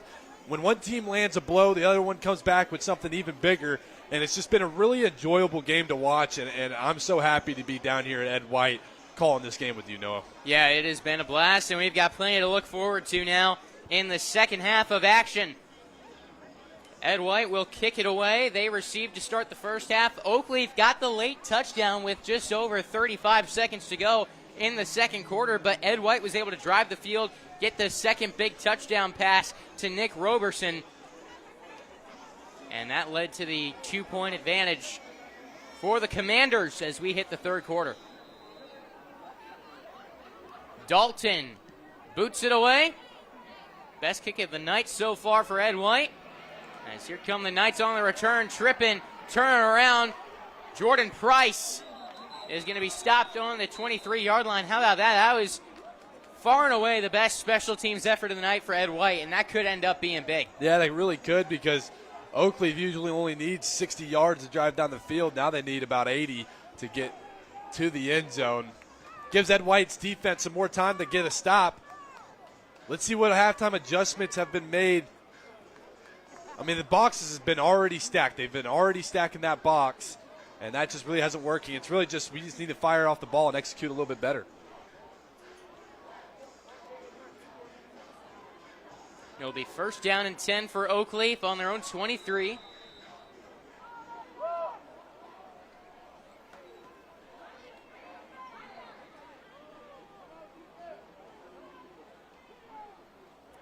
Trips right, one left.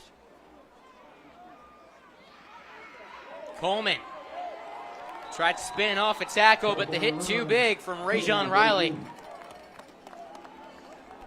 Not much highlights for either defense, but Rajon Riley, I'd say, is the defensive MVP of this game so far. I've seen him in a lot of tackles tonight, laying wood, making some shoelace tackles too. doing a really good job right there at the middle linebacker spot. He's leading the defense for sure. Second down and 9. McKissick looks to pass. Finds Bernie. Bernie trying to make a man miss unsuccessfully. He's brought down by Julian Holt. Yeah, but that's a crucial open field tackle right there by Holt to make this third down manageable for this defense to maybe get off the field here. I think for the first time this game. It might be, other than that field That goal that they settled interception, for. that interception is the only stop that Ed White has gotten. They have not forced a punt yet. Looks like maybe some communication issues right now on the defensive side of the football.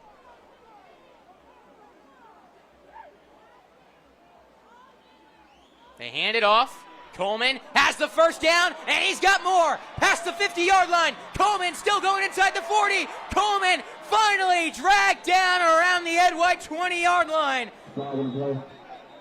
There is a flag, though, by the line of scrimmage. It's coming back for holding. Wow, and that's a big holding call right there. That's going to bring up a third and very long for this Oakleaf offense. Coleman busted one wide open there. Really good run by him, and gosh, he's so fast. Thought he was gone there for a second. Then again, that holding call is going to cost him. If you feel like there's a team with less room for error, well, it's not really a feeling. It's been shown. The team with less room for error in this game is Oakleaf. They cannot be making penalties like that. Yeah, they can. I mean, because Ed White's been making those penalties, but they're leading still. And Oakleaf has been pretty disciplined for the most part. Just a few flags. This one a major one in a crucial spot. Big third down coming up. Expect to see McKissick finding Bernie across the middle. To the receiver and the location. A bold call here.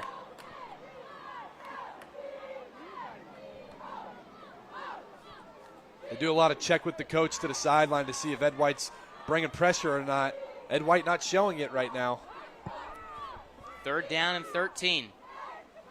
They only rush 4. Pass is caught by Jacobs. And he gets to the 32. That's shy of the first down marker. It'll be fourth down and 1. Yeah, and you got to think they're going for it, too. They're going to do what should be a run with Coleman. It's a big spot for Ed White to make a play on fourth down in Oakleaf's territory. It's an aggressive call, especially with the way Ed White's offense has been moving. But Oakleaf is going to go for it. And all eyes are on number 2. They try getting them to jump unsuccessfully.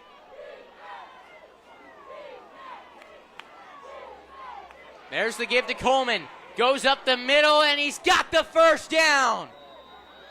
He still could have had more. Early whistle.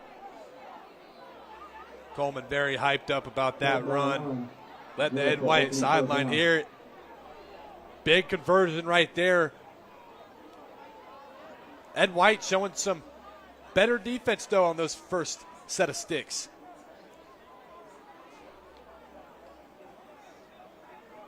I am shocked that they whistled him down there.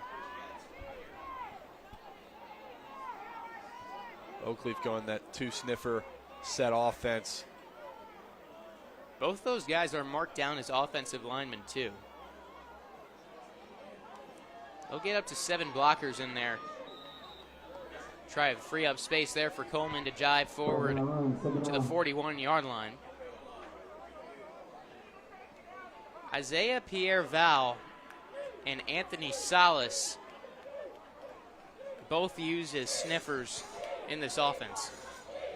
Yeah, and this is what they like to do when they go with the bigger set. They go with the 2 sniffers and try to run the ball downhill. Right there, they go to a stretch to the boundary. I like the play call. Some solid run fitting by Ed White, but all in all, good play for that first down. Play action, McKissick over the middle, intercepted! No, it's called incomplete. I thought Jakari Parks had it.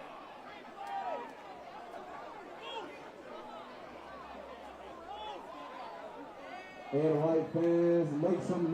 the risk of throwing the ball. Oh, he dropped it. It hit the ground. It looked like he had it initially, but couldn't quite secure it as he hit the ground.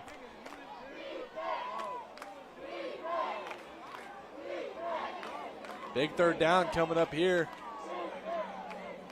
You think they go back to the air? I'd run it if I'm Oakleaf, but I wouldn't be surprised if they throw it. Third down, 6 yards to go. McKissick up the sideline. Caught. Jordan Price.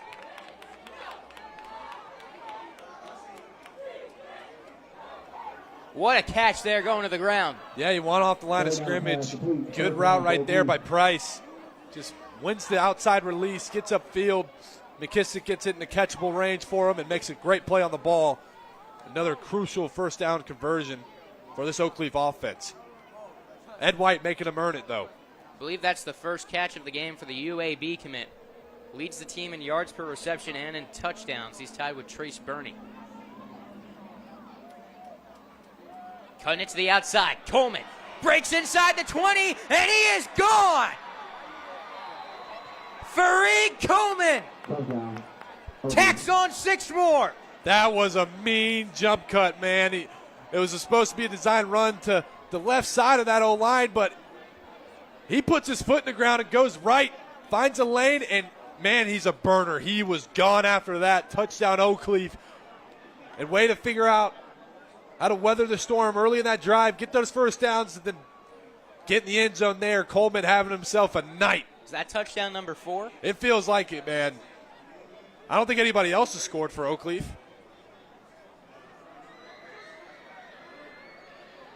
Yeah, that's 4. Extra point is up, and it is good. Extra point is good. 7:32 to go in the second quarter. It's now 31-26 Oakleaf. All touchdowns on the Action Sports Jacks 24/7 network are brought to you by Bono's Pit Barbecue, real pit barbecue since 1949. Walking around at halftime, Brody, they've got some good food set up here at Ed White. Yeah, they're all out here early, making sure they were cooking early, making sure that food's ready to go for all the fans coming in here. Set up a few amount of tents, a smoker going on out there. Some good eats down here at Ed White. At what point do you start eyeing that touchdown number as he closes in? We saw Xander Edwards get to 8 and set the record earlier this year. He's halfway there. I believe Derrick Henry's record was 6. I don't know. I don't know what Derrick's was. But he is halfway, and there's still a lot of ball to play. If Ed White keeps scoring fast, and if Oakleaf keeps scoring fast through the ground game with Coleman, very possible. Start putting up that tracker.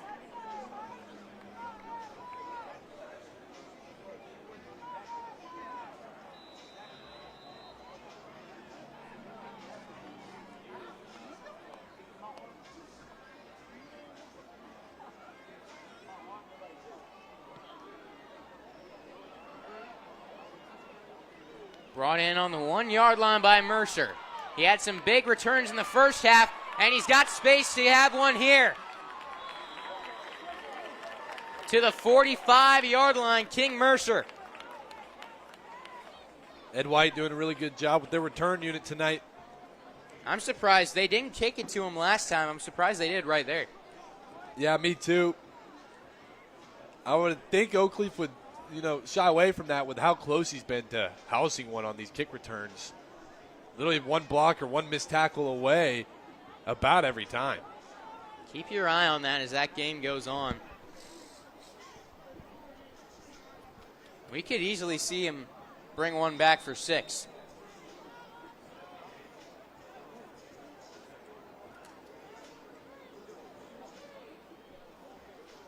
First down and 10 for the Commanders. Low snap, Boylston keeps it himself, and he's wrapped up and brought down. Ashnell Luisic in there to make the play. Good job for him to get in the backfield and wrap up the lethal runner in Boylston. Now Ed White start behind the sticks. And nothing doing there on second down. Maybe one or two. Big time set it downs coming up here next couple plays with the way these offenses have been scoring. One stop could be the difference in this game. Yeah, and if I'm Ed White, I'm just trying to chop down this yardage to get to a more manageable fourth down.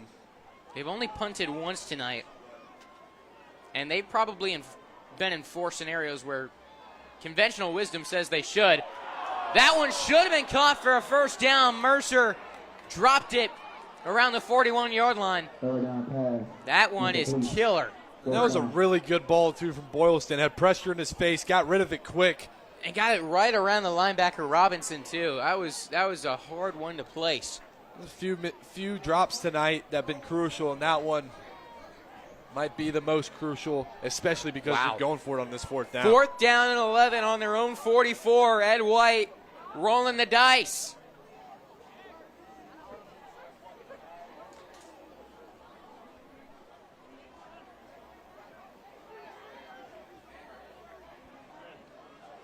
Boylston under pressure, steps forward, hit, and he's brought down. Oakleaf's defense gets the sack on 4th down. And the Knights take over in Ed White territory. If you're going to go 5 wide there on 4th and long, I feel like you got to bring – I don't like 5 wide in that scenario. You got to bring in an extra blocker for Boylston to have enough time to throw a ball to the sticks.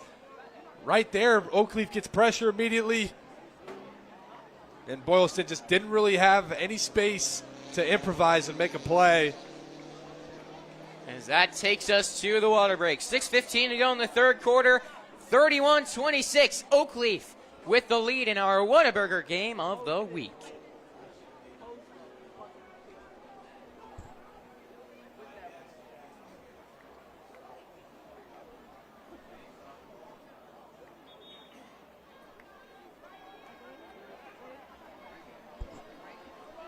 I think we're sticking through the water break.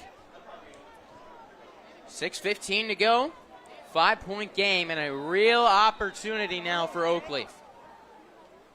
Yeah, they got to capitalize off that stop. There's been very few stops in this game. I think that was the second one total. That's one you can count almost as a turnover. Yeah. Turnover on downs. Now can you play complimentary football and pay it off? Coleman trying to do just that. He is so shifty and agile with that football. And these outside contained players for Ed White, their outside linebacker and their D-end on the backside, they got to be more patient because this running back Coleman's been he'll mug up in the middle and then do a jump cut to the outside. He keeps bouncing it outside. These linebackers need to stay home for these outside runs. McKissick finds Connor. Connor dancing around, goes backwards. And he's going to get to the 34. That's the second time tonight we've seen an Oakleaf Knight just trying to do too much with the football. Sometimes you just got to go down. Yeah, make your move and go upfield, man. That's really what you got to do. And especially if he went upfield, he has the first down there. True that. We've got a 3rd down short. I mean, it's 4-down territory for Oakleaf. And they've been running the ball very well tonight, so their coaching staff not stressing about the play call. They need the 33-yard line. They're on the 34. Shotgun formation. 5 down on the line of scrimmage for Ed White. Linebackers creeping forward. They rush 6. Coleman breaks through, and Coleman make it number 5. Man, oh man, is he having it tonight. That's the spin touchdown on the ground. And every time he finds a gap, he makes something big happen out of it. And right there, he comes practically untouched into the end zone on that big run. Oakleaf still rolling on offense. He's taking over this game. Yes, he is. His X factor is lit up right now. Oakleaf, I mean, You don't need to do anything special on offense. Just keep giving Coleman the football. Extra point. And he's been busy. It's another extra point up and good from Sam Pena. 38-26, Oakleaf with another touchdown brought to you by Bono's Pit Barbecue. We've got a moth in the broadcast booth. What was that? That's a first. He doesn't know what personal space means either, man. Getting all up in Brody McGuff's hair. You got some good product in today, attracting the moth? No product. No product today. If you're Ed White's offense right now, it's got to hurt right now because you know there's a good chance they have to score every single drive the rest of the game. Yeah, I mean, good chance, strong chance. I mean, I feel like they have to. I feel like they know what the doctor has ordered for them to do. They just need to score every time they're on the field and hope their defense makes the stop, a turnover, just a big play in some way. They got to prey on a turnover with the way that Oakleaf's running the football. You got to be aggressive trying to punch that ball out or something because whatever they've done to adjust, it has not worked. It really hasn't. Having a hard time with gap alignment for the Ed White defense. Offense, time to respond. 4:37 on the clock, third quarter of play, and here comes King Mercer. Looking for a spark, he gets up to the 28. Now the offense needs to step up. They had the turnover on downs last time out, and an interesting call.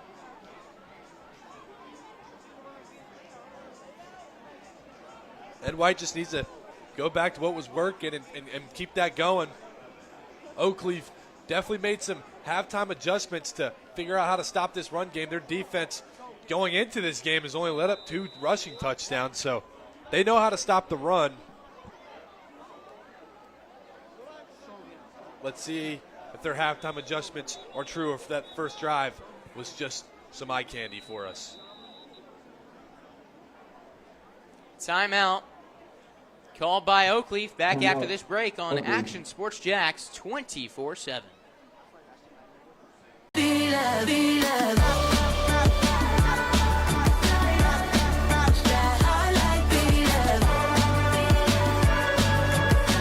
I'm really grateful to FSCJ for giving me the opportunity to be the best version of myself. We offer our students a gateway to the future. It's such a great place to be, and the community is amazing. It's awesome here, and I love it.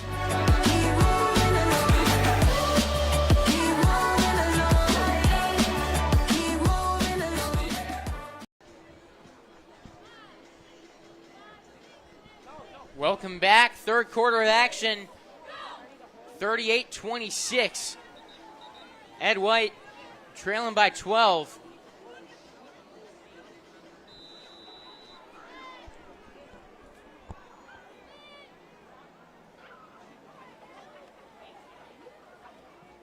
Pass over the middle, caught by Mercer. Makes a couple guys miss, still on his feet. Picks up the first down. First down pass complete for Ed White. Really solid executed play right there from Ed White. Just an RPO slant across the middle. Boylston lays one on the money. Mercer makes a tough catch. Good play right there to start this drive. And there is a player down injured. Mason Thomas. Defensive tackle offered by Florida State. A big-time player for Oakleaf, leads the team in sacks and tackles for loss.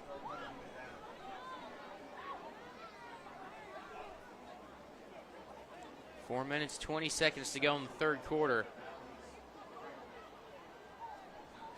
Hoping he's okay.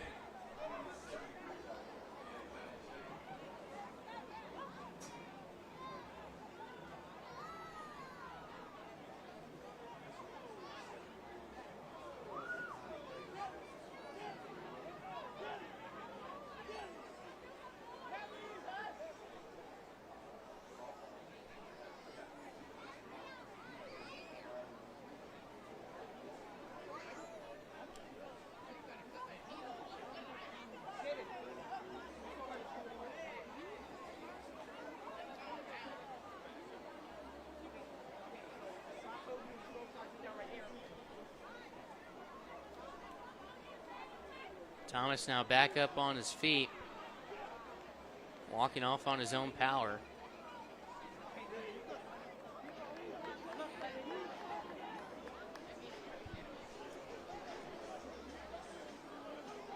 It'll be first down and 10, Ed White. They're on their own 41.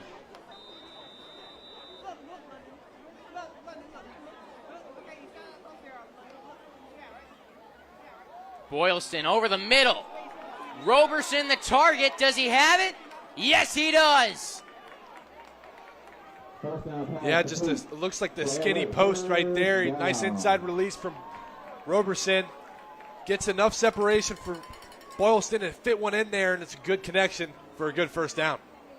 Trouble with the snap. Ball's on the ground, and it looks like Boylston fell on it.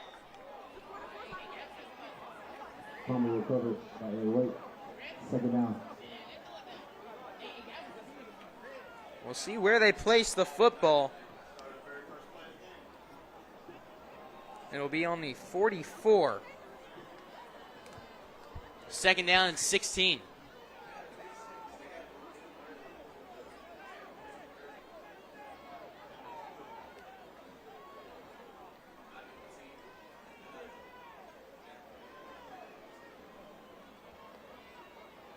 Oakleaf brings a blitz. Ed White takes a shot, and there he is, Nick Roberson. Give him the hat trick. Roberson having a night tonight, and what a ball by King Boylston. Roberson right there definitely got wide open, but Boylston had to take a deep shot. Had to take a shot as he took his own shot. But he got right back up and ran all the way down to celebrate with Roberson. Really good connection out of them two tonight.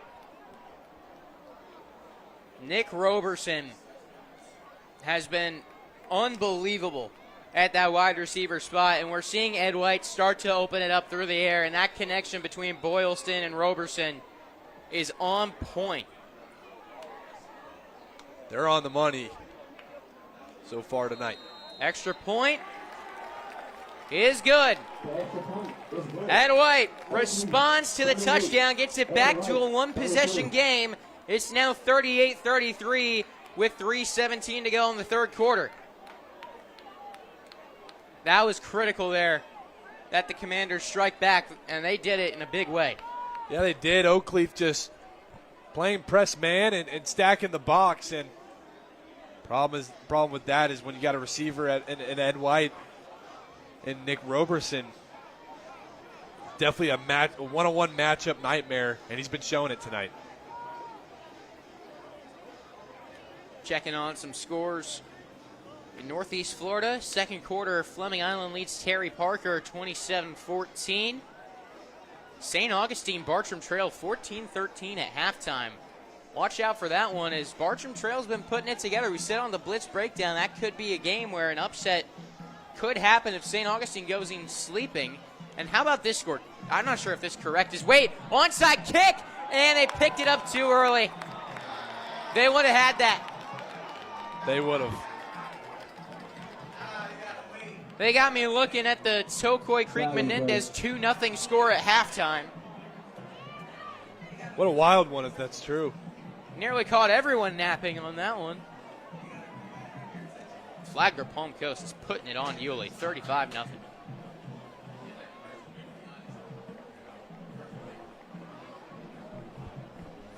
Love the play call from Miss Ed White. Oh. What? They're waving it off.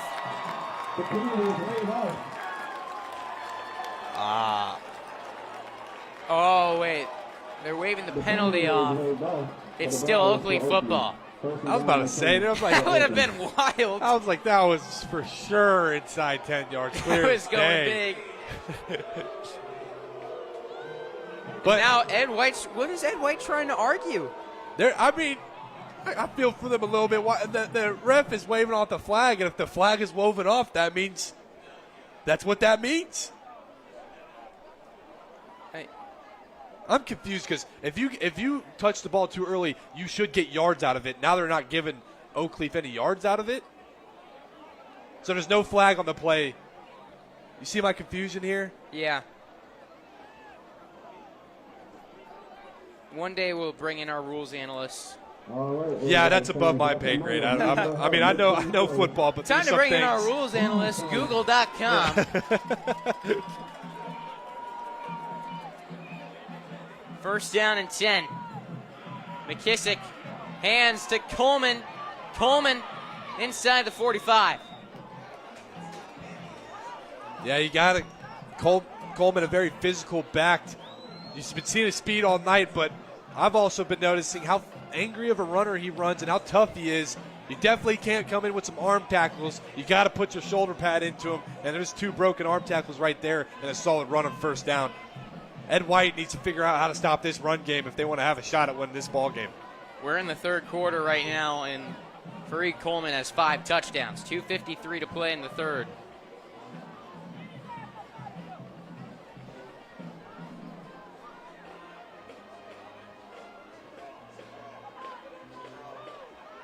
Second down, 3 yards to go. McKissick looking to pass, fires down the field. It is dropped. He had Jacobs wide open. It should have been a house call. Instead, it's incomplete. I'm surprised they're throwing the ball. But they had it. Yeah, I mean, with the way Coleman's been running it, you're selling out to try to find some way to stop him. That's when you hit him over top. I completely agree. It's a perfect play call, but Ed White's been selling out to try to stop the run, and it's not working. I would literally hammer it until it doesn't not work. We've seen some close interception calls in this game. There was one earlier that that ball bobbled around the defender, almost picked it. Big third down coming up. See what Oakleaf does. Ed White not showing pressure. They have 7 in the box. This looks like a regular 4-3 right here. Flag on the play. Delay a game. It's a major flag right there, and that gives Ed White a chance to get off the field. Maybe get this stop. This is a critical down in this game, one you can look back on at the end and say this might be it. If I'm Oakleaf right here, I'm running the football and I'm going for it on 4th down. I'm running the football twice. See if you can stop Coleman from picking up 8 yards. I agree. You don't need to be cute with it. You can do that. These receivers are man-to-man on islands. I understand the appeal, but when it's just been working this well, you got to keep going to it. No, they do look to pass. There's a blitz. McKissick down the field, and it is incomplete. Looking for Jordan Price. 4th down and 8. They got pressure on McKissick, too. He took a shot as he delivered that ball down the sideline. And there's the stop Ed White needed. The punt team is coming out onto the field. And this could be a turning point in the ball game. And that's my thing with why are we throwing the ball in the first place, because again, it's been proven that it's not been getting stopped on a 4-down basis. You got 4 downs to get a first down. Oakleaf is about guaranteed at this point. If they run it 4 downs, they're getting the first down. And right there, although he was open, the shot was there.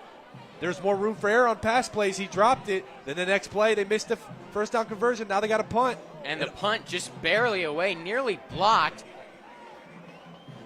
Rolling down to the 15, still going. It's going to be dropped around the touchdown around the 12-yard line.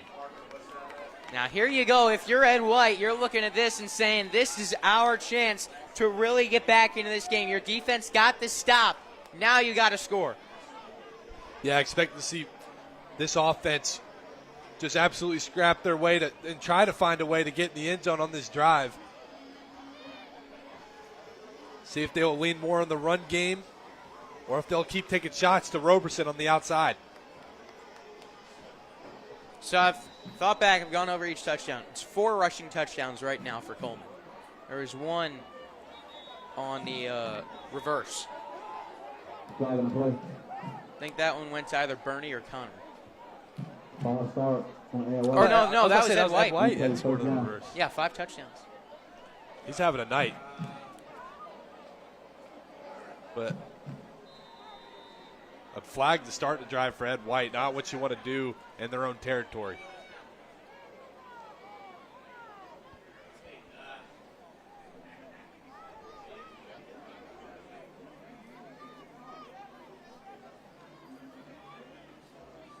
Boylston on the option, flips, and R.J. Lloyd stopped for a gain of about 3 on that one. Yeah, and a great fit by the safety, TJ Early. He moneyed up between that speed option. He was in between the QB and the pitch player, and once the QB pitched it, he darted out there to go make a tackle for a minimal gain right there. Ed White needs to figure out the way to make this next third down manageable. And the low snap. Just another mistake, and they've been having issues with the snap all night. Been a problem for them, and that could be a drive killer right here.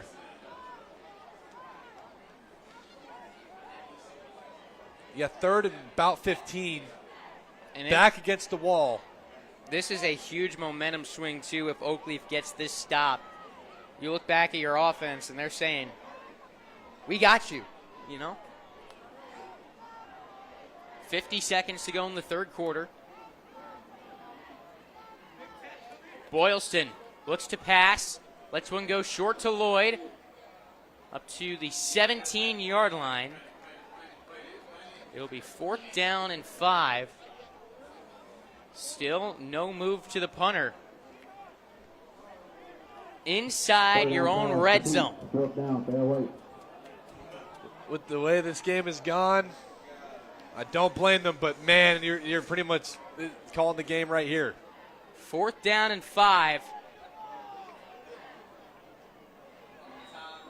They're calling timeout with 9 seconds to go in the third quarter. Timeout. I don't know if you call game. You punt the ball and your defense just got to stop. It's tough to give the football away when you got to stop, but you're inside your own red zone and you got to get 5 yards. You got to punt that. It's really tough, man. I mean, you just can't mess up those downs they did earlier. They had a flag to start it. What message does it send to your defense, too? I'll be honest, what the message that it sends to your defense is that we don't really believe in you guys to make this stop. I think they still might leave the offense on the field to go for it. I mean, if you're a coach, you're flipping it to, we believe in you so much, we're going to take this chance. Yeah. So if we don't get this, you're going to make that stop. That's what the defensive coordinator's saying right now. But no. Yeah, but Ed White choosing to go for it on this 4th down. With 9 seconds left in the third quarter. I can see why. I mean, if they feel like Oakleaf might not make the mistake again to try to throw it to the air and stay on the ground. We'll see what happens. Boylston to pass, escapes from the pocket, and he got the first down. King Boylston gets the run on the scramble. Wow. I mean, what a clutch play by Boylston. When he dropped back, and he was looking to throw it, and then he sat there and he's like, you know what? I can easily get this with my legs. What am I doing? And he found a way to get the first down again. Ed White scrapping to get the first down, and they do it yet again tonight. And on to the fourth quarter we go. 38-33 in our game of the week. Ed White with the football. They trail by 5 when we come back on Action Sports Jacks 24/7. Baker Sports. It's a hometown business filled with hometown people trying to make you feel right at home. Chris Conley, Jacksonville University. Walker Wright, class of 2018, West Nassau High School. Michael Young, Fletcher High School. Baker Sports started in a grassroots way and now outfits much of the Southeast. Tony Mazzio, Stanwood High School, class of 2002. High school sports, travel sports, youth sports of all kinds. They are a one-stop shop carrying Nike, Adidas, Under Armour brands, and more. Vincent Caldes, Oakleaf High School. Samuel Coffrin, Paxton School for Advanced Studies. Whether it's sports teams on the field or it's your team in the workplace, like our Action Sports Jacks team, and community events like the Dream 18 Golf Tournament, and many others. Cole Tilley, Hilliard High School. Reagan Webb, Eagles View Academy. Look good, feel good, play good with Baker Sports. Custom sports apparel since 1997. Shop with the hometown team at bakersport.com.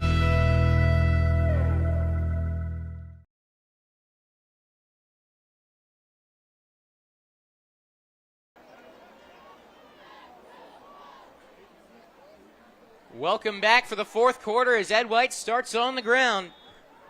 They trail 38-33. First down run.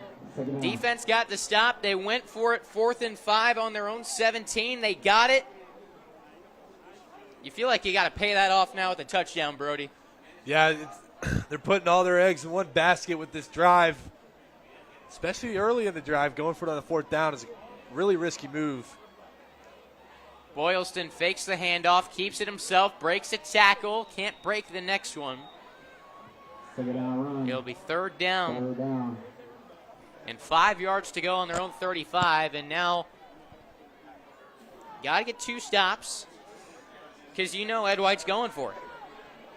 They're not punting the football. Yeah, and usually when it gets to this down and distance, this is where Ed White likes to go 5 wide. But they're keeping 44 Laguerre in. I'd hand it to him. They're keeping him at the sniffer spot right now. Not a bad call, though. Boylston, play action. Running around, looking for space to the left. Breaks the edge. Gets the first down past the 40-yard line. Gives himself up. Goes out of bounds at the 45. Another great improv right there by Boylston. Just making it happen on 3rd and 4th down tonight. He's been doing it with the legs a lot. Quick snap. Lloyd bowls his way forward. And he's going to be close to a first down. Second down for Ed White. Lloyd might not be having an impact Coleman's having for his team, but man, he's doing great tonight. 2nd down and inches. They give it back to the running back, and R.J. Lloyd gets the first down. The Commanders are driving here at Commander Stadium.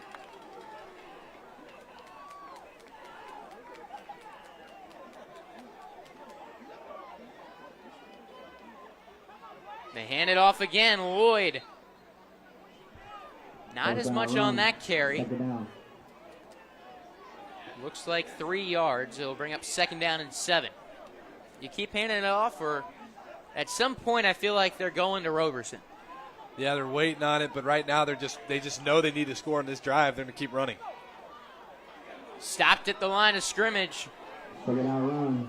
3rd down. It'll be 3rd down. Call it 6.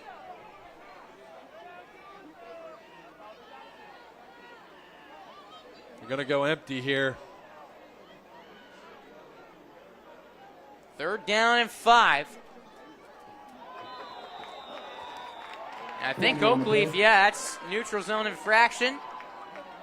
Does that give him the first down? It should be first down. Because they've been marking it. They haven't been giving him the full yard sometimes. They've been putting it like on the half yards. Yeah. I'm not sure. On the defense. First down, play right. Yep, first down. It's a big-time conversion right there. Oakleaf got him the 3rd down, but Ed White didn't even need to run the play. He just drew him off sides, and they got the first.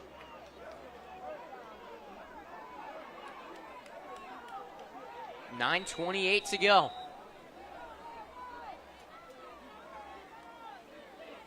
Play action. Flag on the play. False start of Mercer. The wide receiver got a little antsy on that one. Yeah, he's ready for a shot right there. They're looking for it. Love the play calling from the offensive coordinator of Ed White so far in this ball game. Doing a really good job mixing it up when needed. Right there looking for the shot after they ran it what feels about 8 straight times. But now because of that false start, you bring up 1st and 15. And they're going to go 5 wide on this first down. 1st and 15. Boylston lets go of a quick pass, which is caught. First down pass. Solid gain on that one of about 7-8 yards. Maybe even 9. 2nd down and 6. It's a really solid first down play. Just say hike and hit the hitch route from the number 3 receiver spot. Got a really solid gain out of that. Not even solid, great gain out of that. 1st and 15 to 2nd and what looks like 6.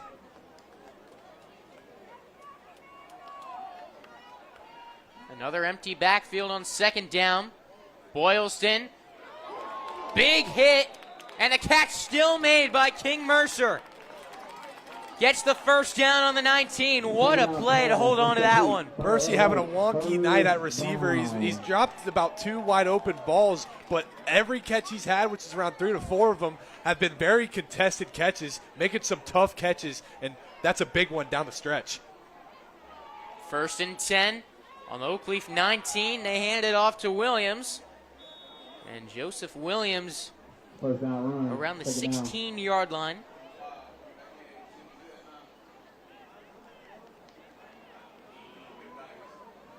Second down and 7. Clock melting more on this possession than they have in recent ones. 8:04 to go. It's a reverse. Mercer finds the edge, breaks down inside the 10. It's going to come back, though, for a hold. King Boylston can't believe it. Flag on the play. Fell to his knees. I don't know. It could have been a blindside block from 44 Laguerre. It came late. The flag came in late. I don't know about a blindside block if that's the call, if you're saying it's on Laguerre. That looked pretty clean, to be honest. I didn't see anything on looking back on the YouTube stream. Nothing on that. Maybe there was something off camera, but anything on camera. You don't see it? What do you see, Brody? It's not a blind. I mean, I don't consider it a blindside block. He had to make that block.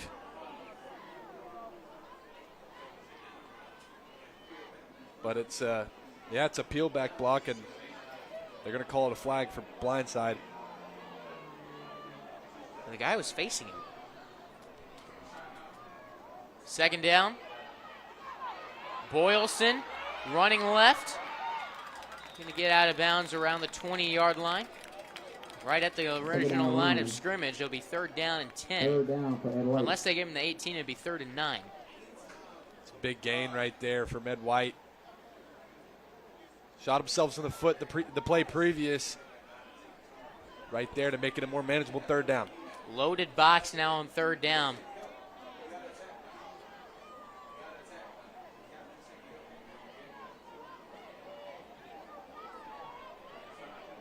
I look for Roberson one-on-one, I think, with Jacobs. Boylston going to try to run it himself. Cutting it back. Inside the 10, jukes a man out. Got the first down. It'll be 1st and goal on the 8. Ed White knocking on the door, down by 5. A touchdown gives him the lead. I mean, Boylston just making things happen every time. The design run was to the right side. Didn't see much over there in the B gap to C gap area. Put his foot in the ground and went left. Made a play out of nothing. Low snap handled by Boylston. They give to Lloyd, who drives down to the 5. 1st down run. 2nd down. And Lloyd is down, hurt. That looks serious. He tried running and then just collapsed. Yeah, I hope he's all right, man. It doesn't look good. Seems like he's in pain. And we're going to step away during this injury timeout.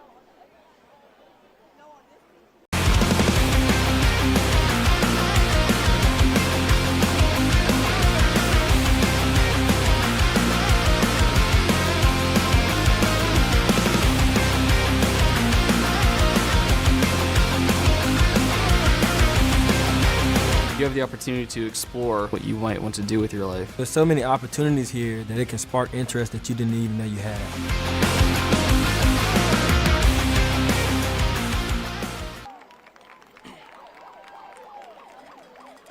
Welcome back to Oakleaf as R.J. Lloyd trying to work his way off the field. Needs some help as I think that right leg. Such a tough kid, man. He's played some really good football tonight, making some players miss. Just a very physical back. Not much more you can ask from out of him. Played his heart out tonight. 2nd and goal. Boylston trying to get to that goal line. Does he have it? No, he does not. It'll be 3rd and goal. Right on the goal line. Boylston again up the middle. Tackled from behind, and he is short. It'll be 4th and goal. On the 1. 4th down, fair weight. Did they just try the run again?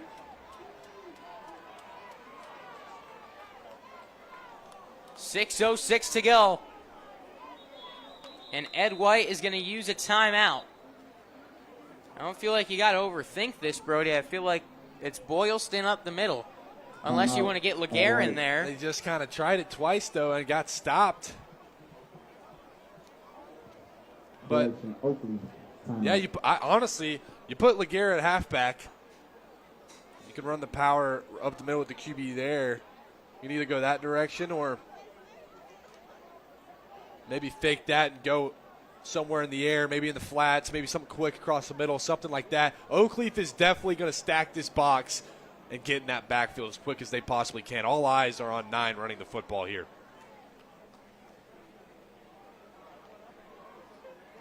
The question is, does Ed White just believe in their run game still and just try to get in through the run? Or do they try to test one of their receivers on an island, see if they can make a completion through the air? I think if you're on the 1 yard line, you just kind of have to go and you got to run it. They got bunch to the right.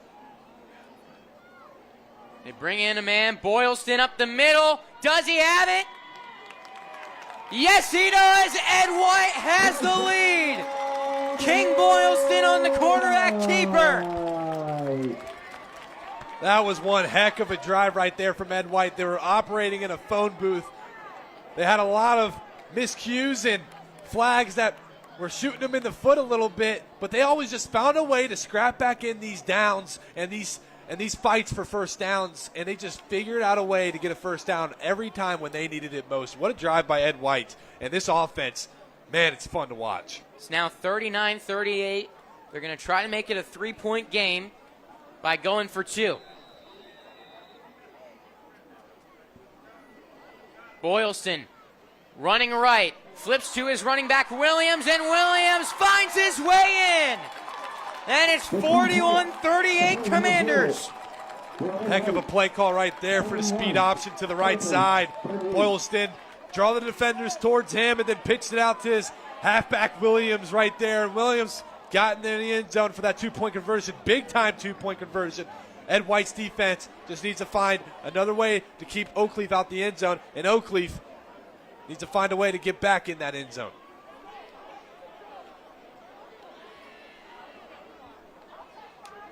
.5:55 to go, and Brody, when Ed White went down 38-26, we thought this one could potentially be over with the way Oakleaf's offense was running. But Ed White, they get the touchdown, they get the stop on defense that they needed, they go for it on 4th and 5 on their own 17 and get it. It's been a gritty comeback here, and now it's far from over. Oh, yeah, this is going to be a long 6 minutes left in this ball game, and it's going to be a fun one. With the way it's going, we could have more than 6 minutes. Oh, yeah. 5:55 officially on the clock. There's a flag down on the field. Too many people? 1, 2, 3. Flag on the play. Yeah. Penalty on Oakleaf. They've got 12 on the field. Wow.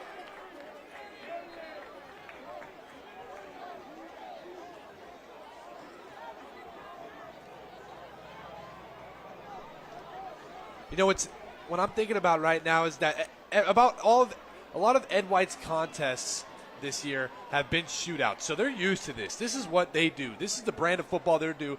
The high offense scoring games and not much defense. Oakleaf, on the other hand, not much used to games like this. A weird kick, and that one flips out of bounds. So Oakleaf will start with some good starting field position. Yeah, Oakleaf, their closest game, all their games this year have basically been blowouts outside of Riverside and Hawthorne.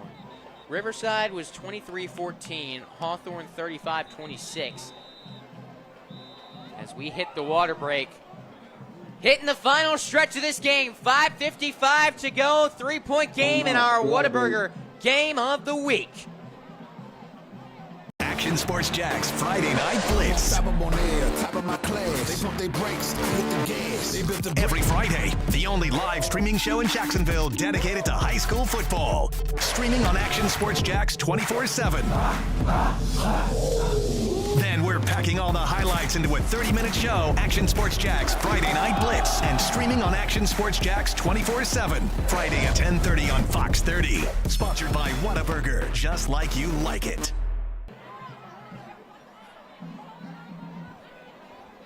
Welcome back to Commander Stadium.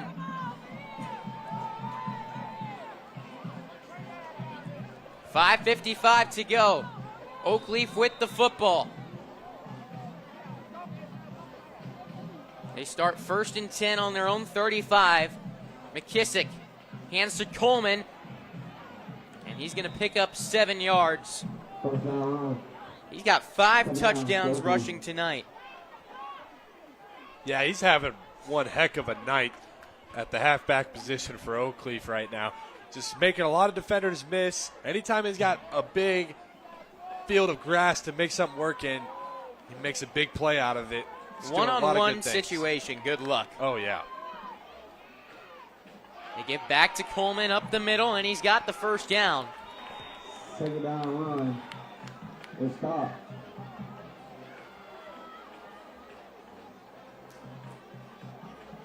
If you're Oakleaf, you'd be content probably to just run the football, milk that clock.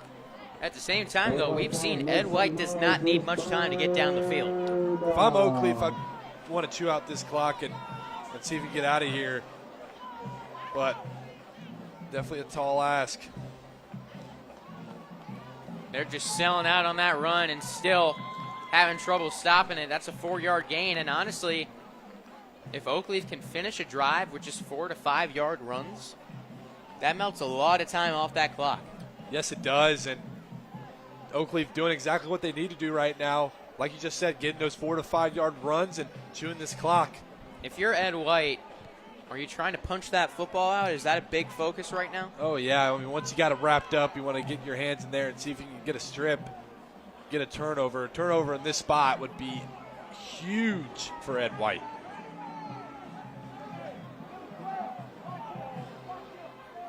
$4:25 to go. McKissick hands up the middle. Coleman drives forward after being hit at the line of scrimmage. He picks up 3. It'll be 3rd down and 3 yards to go. White fans, make some noise. Big 3rd down coming up. You would think Oakleaf sticks to the ground here on this play.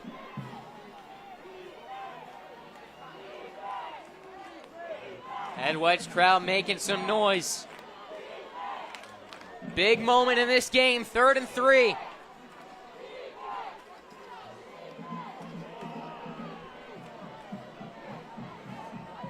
Ed White selling out on the run. That's exactly what it is. Coleman is going to be stopped a yard short. It's a big stop right there from Ed White. I think Ed White's got that signal, that audible they keep doing where the quarterback shakes his hands in front of his face. They run up the middle, and every time he does that, Ed White points it out, and they stack that box. It's a good eye. No, I did not notice that.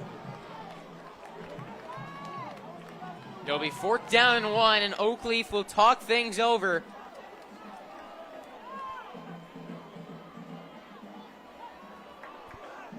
Three minutes and 16 seconds to go. 41-38. 4th down and 1. You got to think Fareed Coleman is going to get the ball. Yeah, you got to think they just stick with their guy here. It's a big down coming up. I would trust in Coleman to get you a yard. But I know Ed White's going to stack that box and sell out to get this stop right here. I would bring that safety in if I'm Ed White. This could be the game right here. 4th down and 1. Oakleaf on the Ed White 45. Everyone bunched in on the line of scrimmage. McKissick was going to hand to the fullback. Ed White might have, I think they were just called offsides. I think so. And they did on 4th and 1. An offsides penalty from the defense. We've talked about it all game. Ed White, just things that are well within their control. And we talked about as this game goes down the stretch, that's what can hurt you. And right here in the biggest moment of the game, a mistake that could cost them. It really could have, and that's a big-time mistake, but you got to put that behind in the rearview mirror and figure out how to get Oakleaf off this football field if you're Ed White's defense. 1st and 10, 2 minutes, 50 seconds to go. They give to Coleman, looking for the left edge, and he's going nowhere.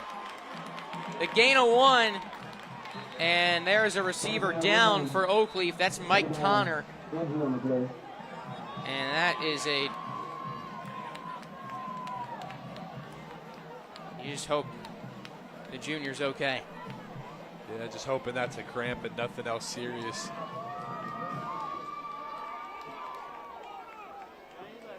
It would have been a non-contact injury.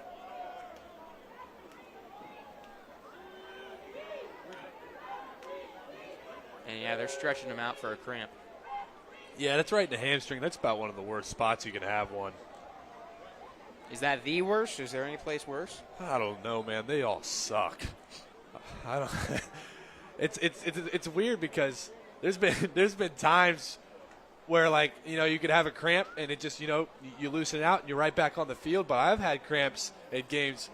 It was a JV game my sophomore year. I had cramps in both my calves and I was out for the rest of the half. I couldn't be the same player I was after that. My calves just weren't in full capacity to really go out there and play some real football. So it could take you out of the game. Sounds like you need more heart, Brody. That's just on you. That's what people at home might think, but trust me, that's not what happened.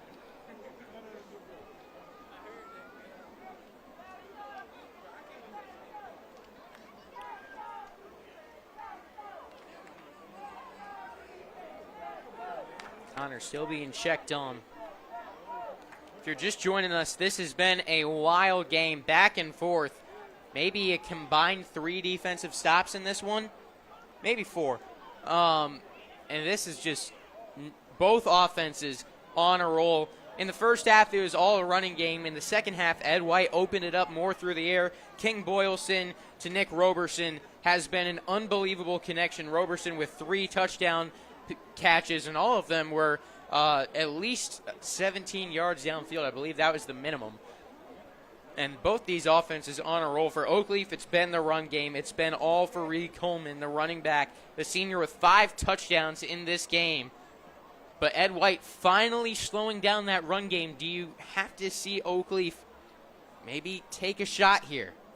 You got to start executing a pass play. You don't need to take a shot downfield, but they can just go in their trip sets and throw a quick pass to their dynamic receivers that make plays after the catch.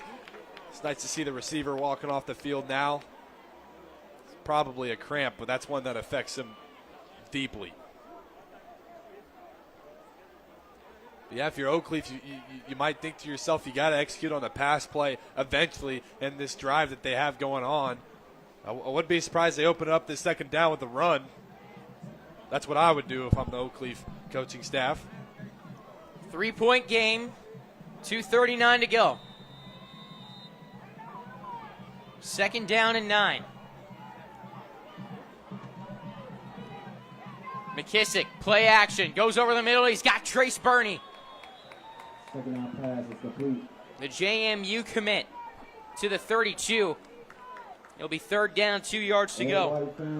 Clock still ticking down to 2 minutes, 15 seconds.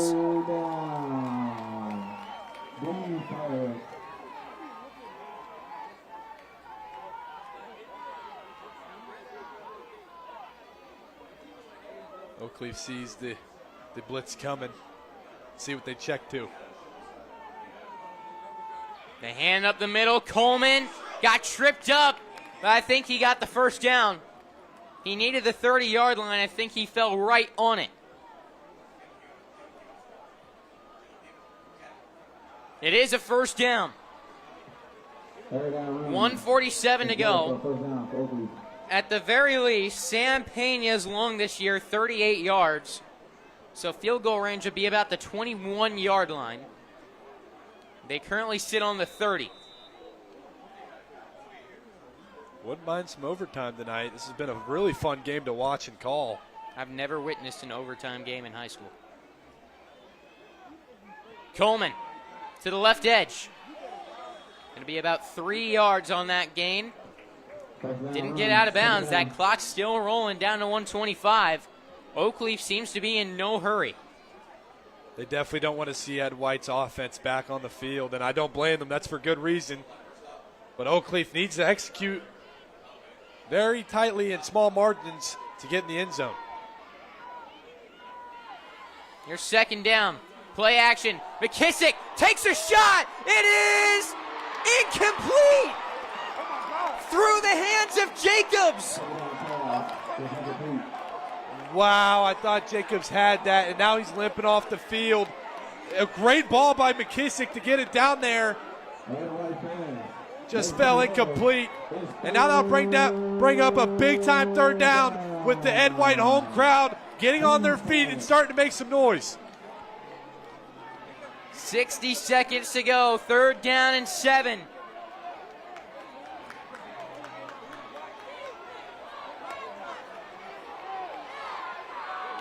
Three right, 1 left. They hand to Coleman up the middle. Coleman drives through for the 1st down. To the 15-yard line, a new set of downs.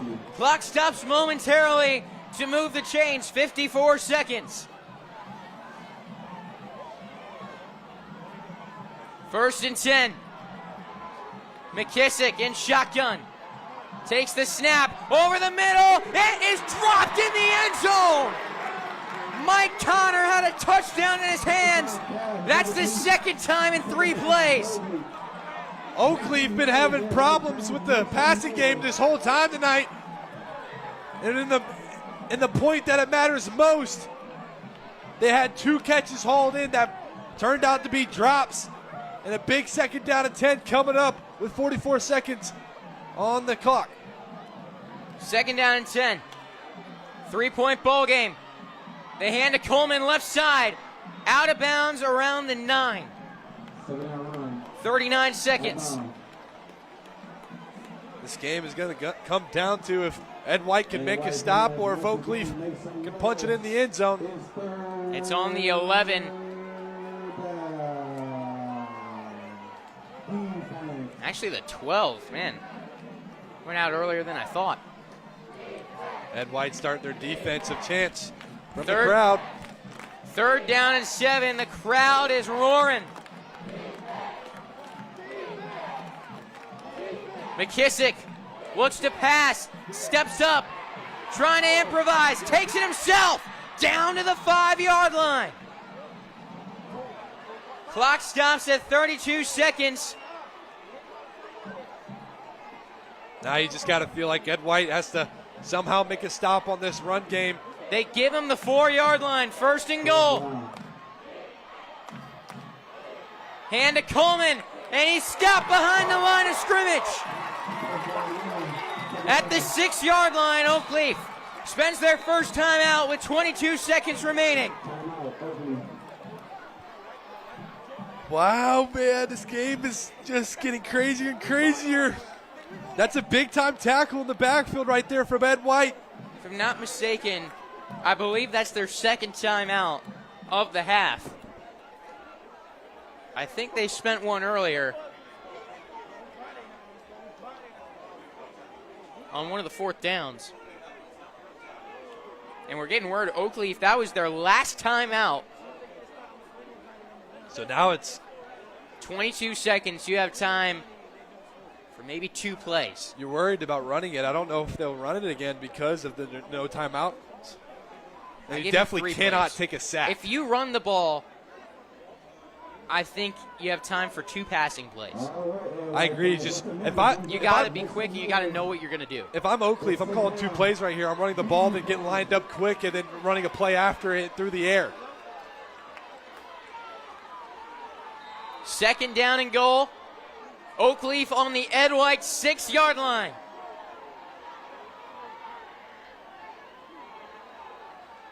Looking to pass. McKissick is hit, spins out of it, looks to the end zone. It's caught! Trace Birdie! The Oakleaf Knights with 14 seconds left take the lead. Some great improv by McKissick there, finding a way to evade the pressure, get an open lane to see Trace Birdie in the end zone, and delivers the final shot to put Oakleaf up in this game. What a play to possibly end it. What a game. Now 44-41. The PAT would make it so that Ed White needs a touchdown.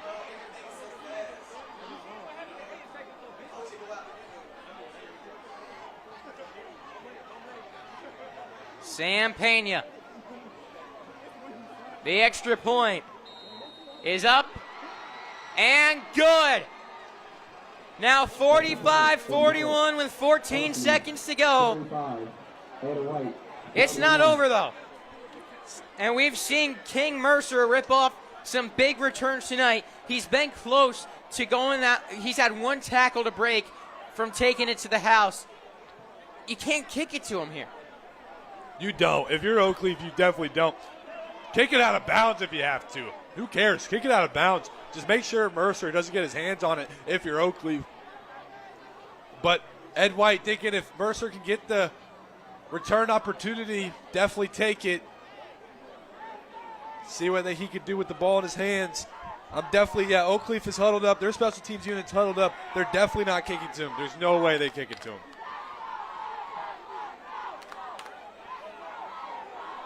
.14 seconds on the clock. The other returners out there are Julian Holt.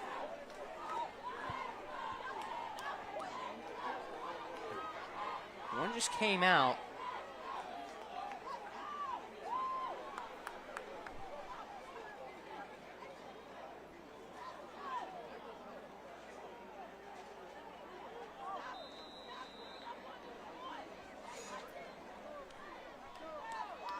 Tez Gordon just came out.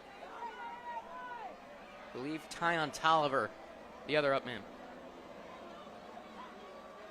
They go with the squib kick. It's picked up by Laguerre. Laguerre gonna fall down on the Ed White 45.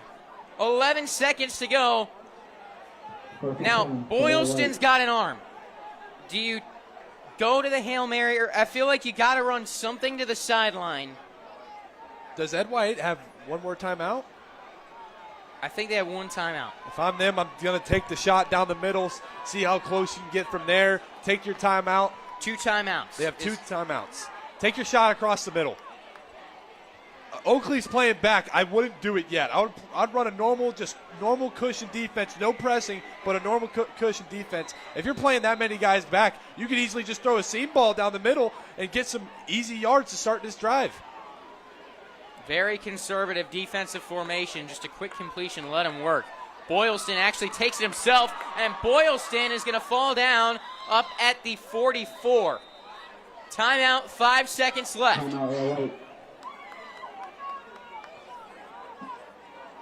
They have 1 remaining. Do you have time to maybe work one more? You wouldn't be getting much. This is the Hail Mary. Yeah, I think it's right here, man. Honestly, Boylston should have kept running it for a little bit longer because you only had 2 plays left with 11 seconds on the clock. You only got 2 plays. If you get 3 plays out of that, that'd be a miracle. So he really should have tried to get a little bit more yards out of that to see if he can get in closer range to throw the Hail Mary.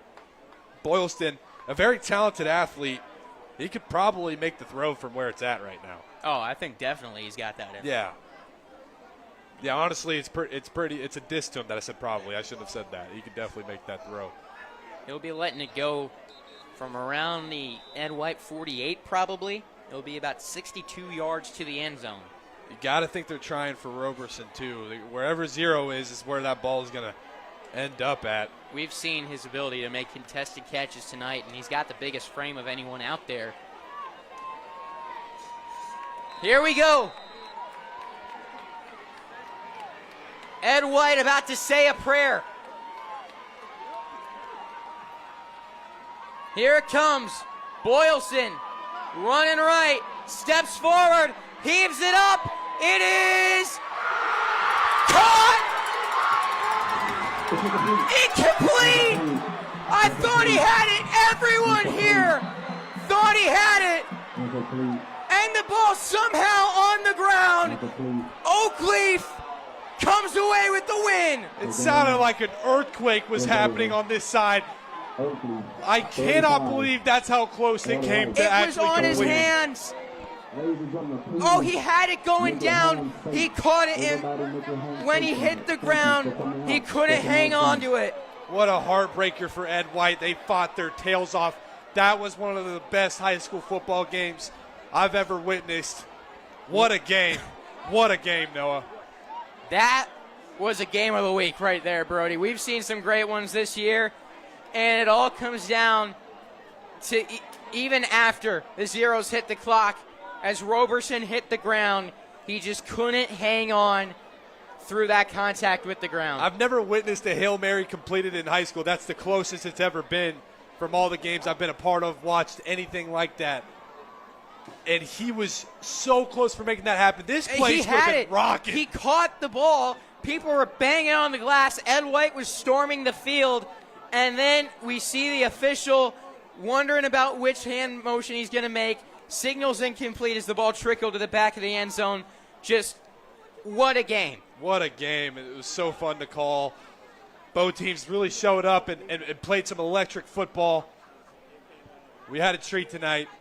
Thank you to Ed White for hosting us, and thank you for Oakleaf. Both these teams really just wore their chip on their shoulders tonight and just came out here and absolutely scrapped for a 48-minute high school football game.